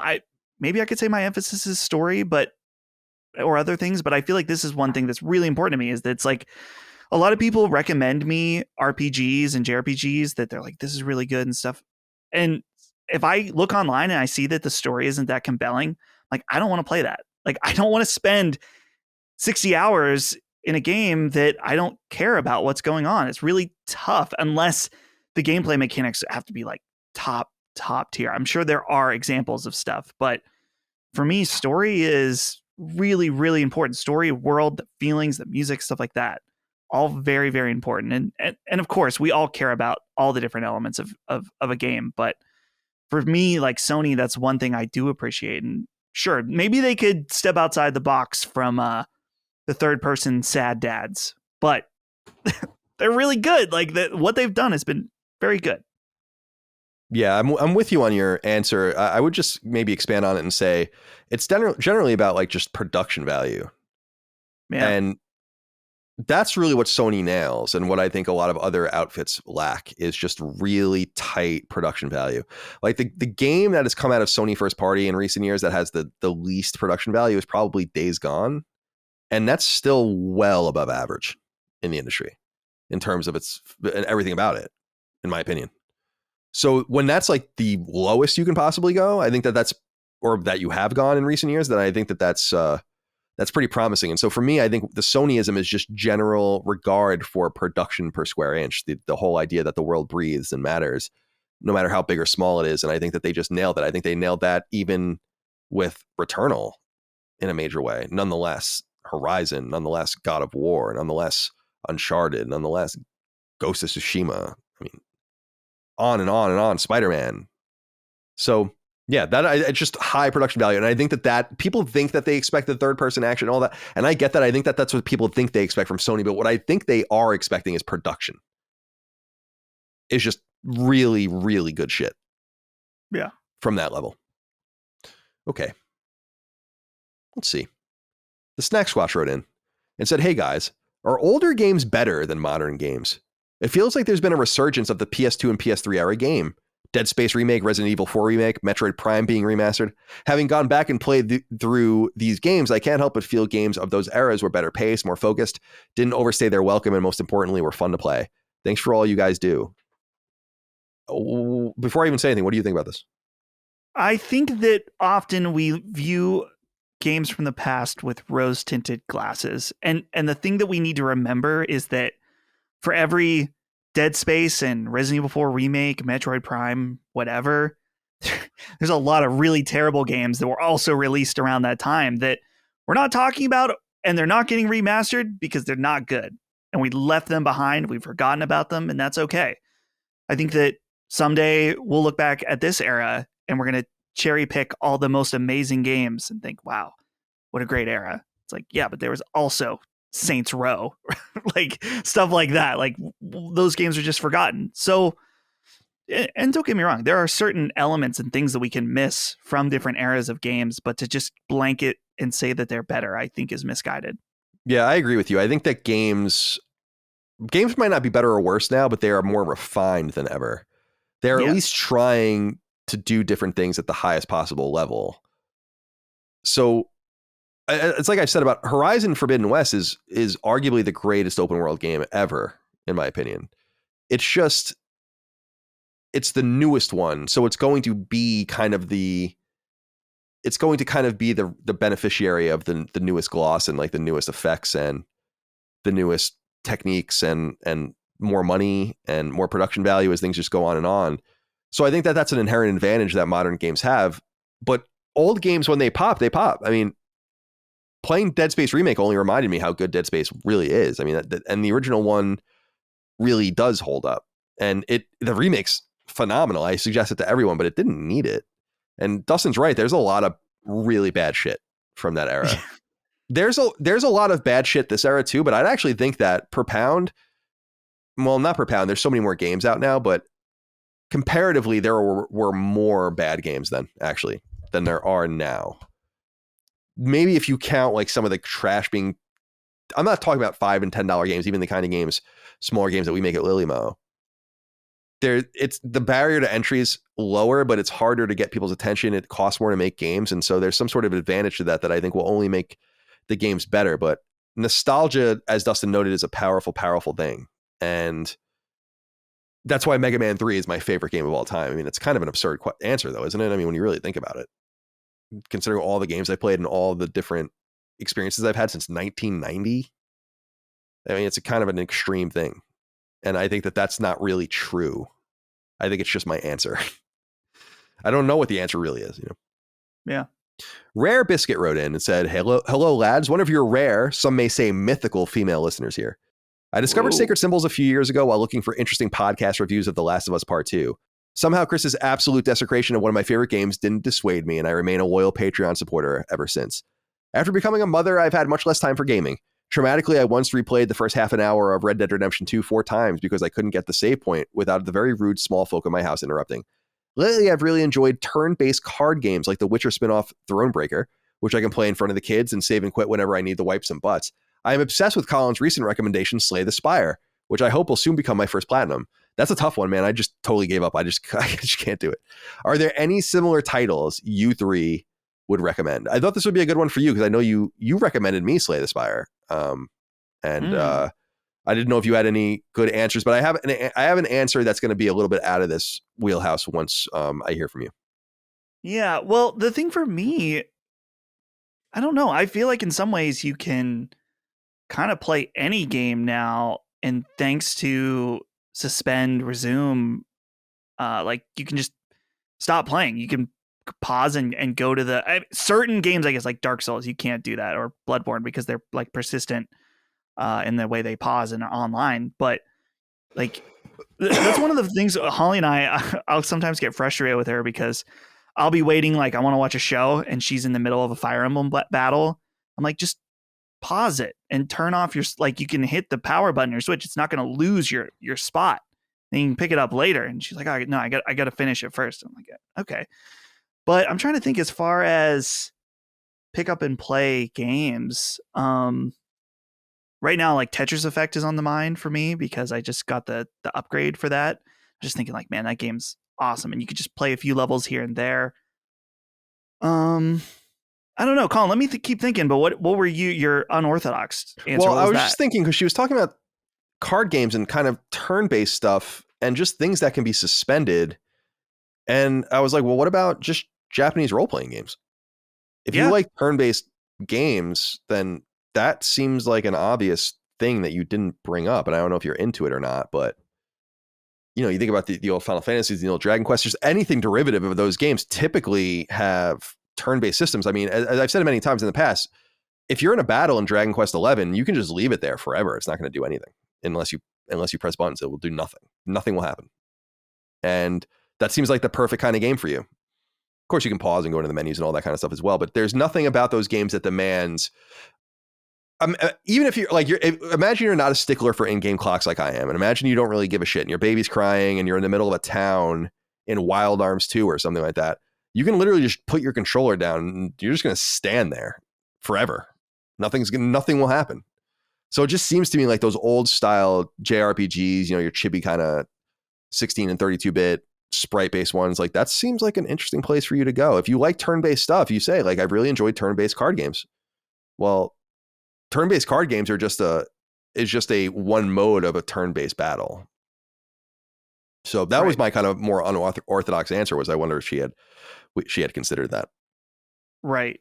Yeah. I mean, for me, thinking about like more chill games, we've talked about Stardew Valley in the past. You can play a little bit of that and pause and or come back and plant some crops, come back, maybe just do a day or two, something like that. But Colin, I think you're right on the money about turn-based games. In fact, with Hogwarts Legacy, which isn't like that at all, there's been instances where I'm in a conversation with somebody and I'm like, oh, I got to get up and go to the bathroom, or I want to get a drink or something.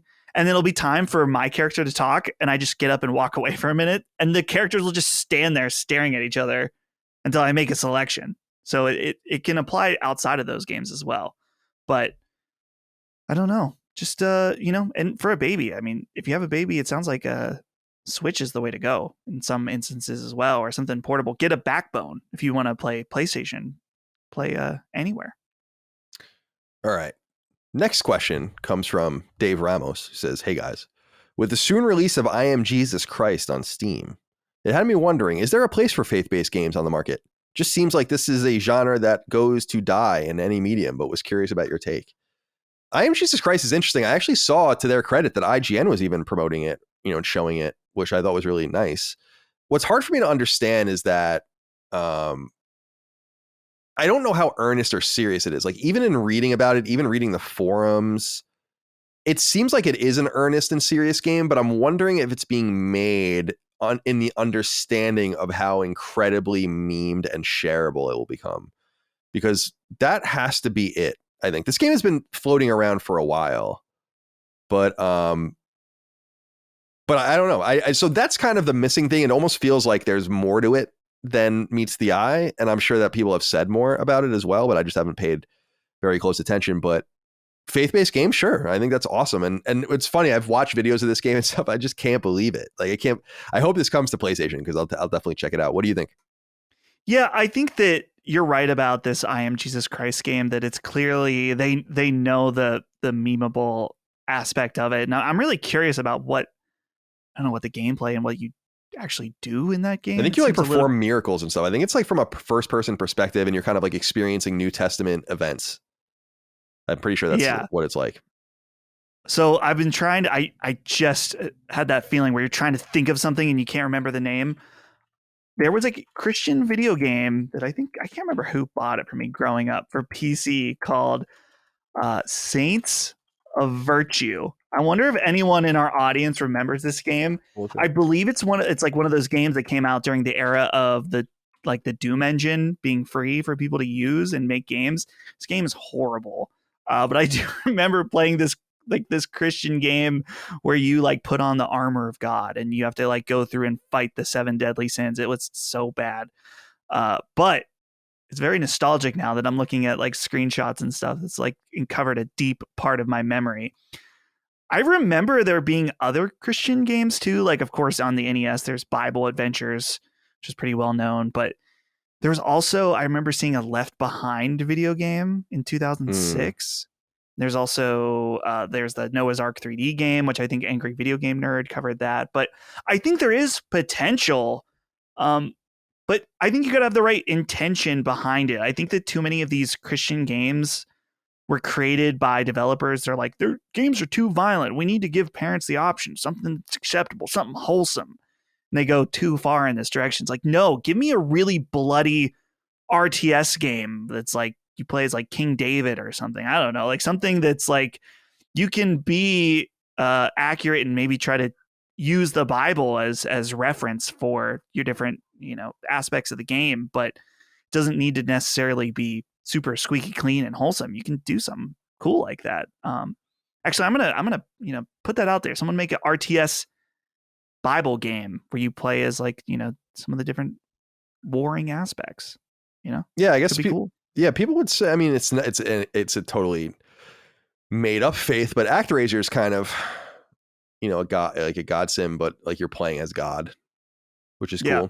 cool. By the way, saintsofvirtue.com official website still lives to this day. Is it still up?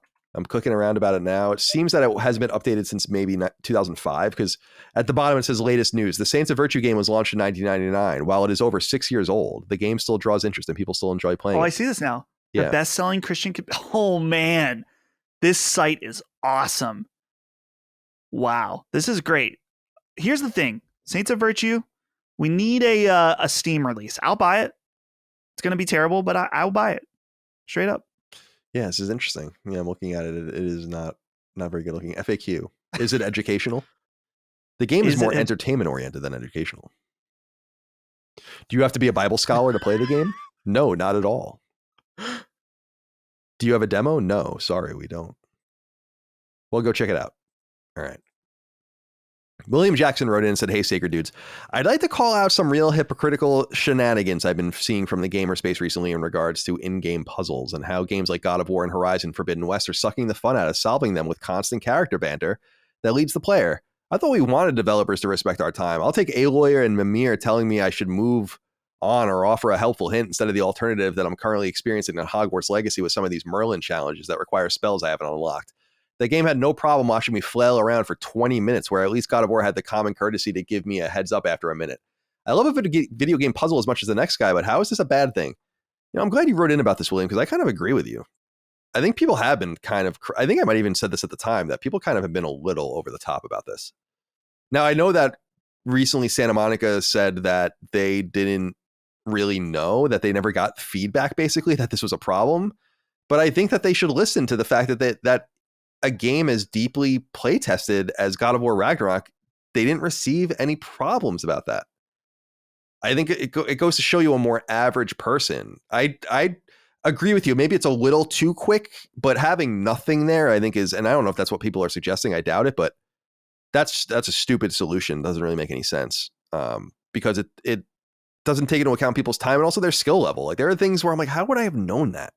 Jesus Christ. And I agree with you. Hogwarts Legacy is like the opposite. So yeah, I don't know. I don't mind it. Do you think that there's something against Dustin, that the whole case for this is kind of a PlayStation thing too, about like, solving your puzzles for you? Right. Well, I think we're looking at two extremes in that Hogwarts Legacy, I think it would be in the best service of the player to tell them if they can't solve a puzzle because they don't have the requisite abilities to do so. So they don't mess around, like William here is saying. But on the opposite end, with God of War and Horizon, they're one of two things. And one I would much prefer. One thing is that they could at least give you a little more time before just blurting out the answer constantly. Or second, the ability to turn it off completely if you don't want it, which maybe they did add that. But I think the third option is that the ability to like press a hint button or something. In fact, I've seen games that do that. That's like hint or something like that, where you can, it's like, okay, I am relenting. Please help me. As opposed to the game. Sometimes it can feel, if you're like in the mode where you're like, okay, I think I'm starting to get it. Is this it? Is this it? And the game just tells you, that can feel really patronizing. That's like, okay, I was on to it, but you just went ahead and told me anyway and ruined this experience. So why not give the option to the player to decide when they're ready for a hit? That seems like the solution to me. All right. Finally, Fishstig wrote in and said, "Hey guys, my son enjoys playing PlayStation and he was addicted to Fortnite, but has come away from that now that I have got him into playing some open world games. I told him to play these games as they should occupy him for a while, as they are quite large with side quests. The only trouble is that he just mainlines the story and doesn't bother doing anything else. He completed Forbidden West in a weekend, for God's sake. This absolutely boils my piss because I don't think he's playing them right. Am I being unreasonable? My wife says that I am. Thanks for any sage-like wisdom you can pass on to me." This just says to me that the open world games are just not for your son. I mean, if he doesn't, if nothing about an open world beckons you to do it, then that's not your kind of game. Like, if you're just trying to get through things or care about the story, then there are linear games for you to play. So that's kind of my takeaway. I don't think you're being a dickhead, but he is playing them wrong. But but at the same time, it's like, if that's the way he wants to play it, that's fine. And at the same time, he has to play it wrong to understand that it's not for him. I think that's ultimately what I guess I'm trying to say. What do you think, Dustin? Well, I think there could be an argument, and we don't have this information, but let's say he does mainline Forbidden West in a weekend. If he says that he loved it and had a great time, then who's to say that we said he played it wrong? If he says it sucks and it was short or something, then yeah, then we can say that you didn't really play it the developer intended way. But like I said, if he enjoyed it, mainlining it, and he got what he wanted out of it, then more power to him then, yeah. I guess. And you, I don't know.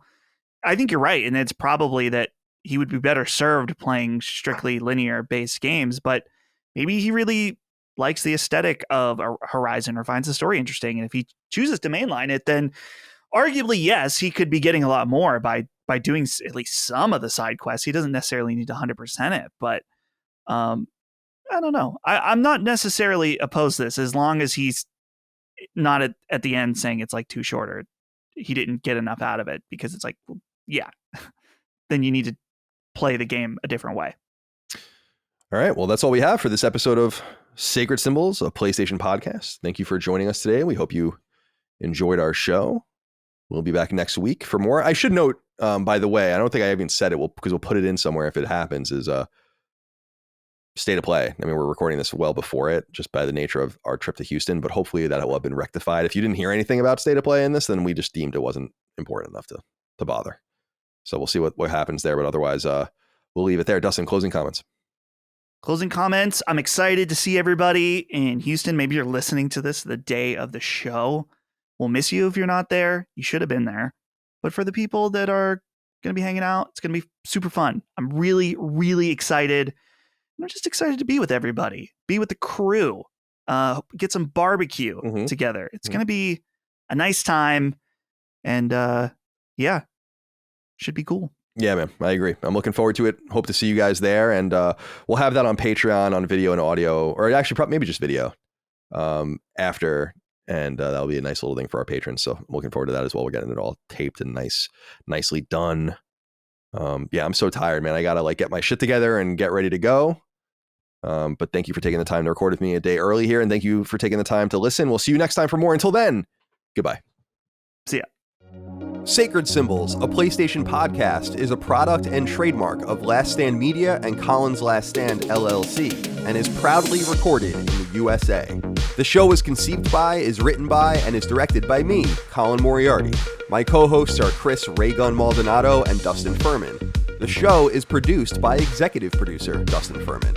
It's edited by associate producer Ben Smith. All of Last Stand's theme music is by my best friend, Ramon Narvaez. As you know, all of Last Stand shows, including Sacred Symbols, are fan-funded on Patreon at patreon.com/laststandmedia. The following names are at the producer level on Patreon, our highest tier, and we're grateful for your thoughtful and kind contributions to our independent endeavor. Thank you.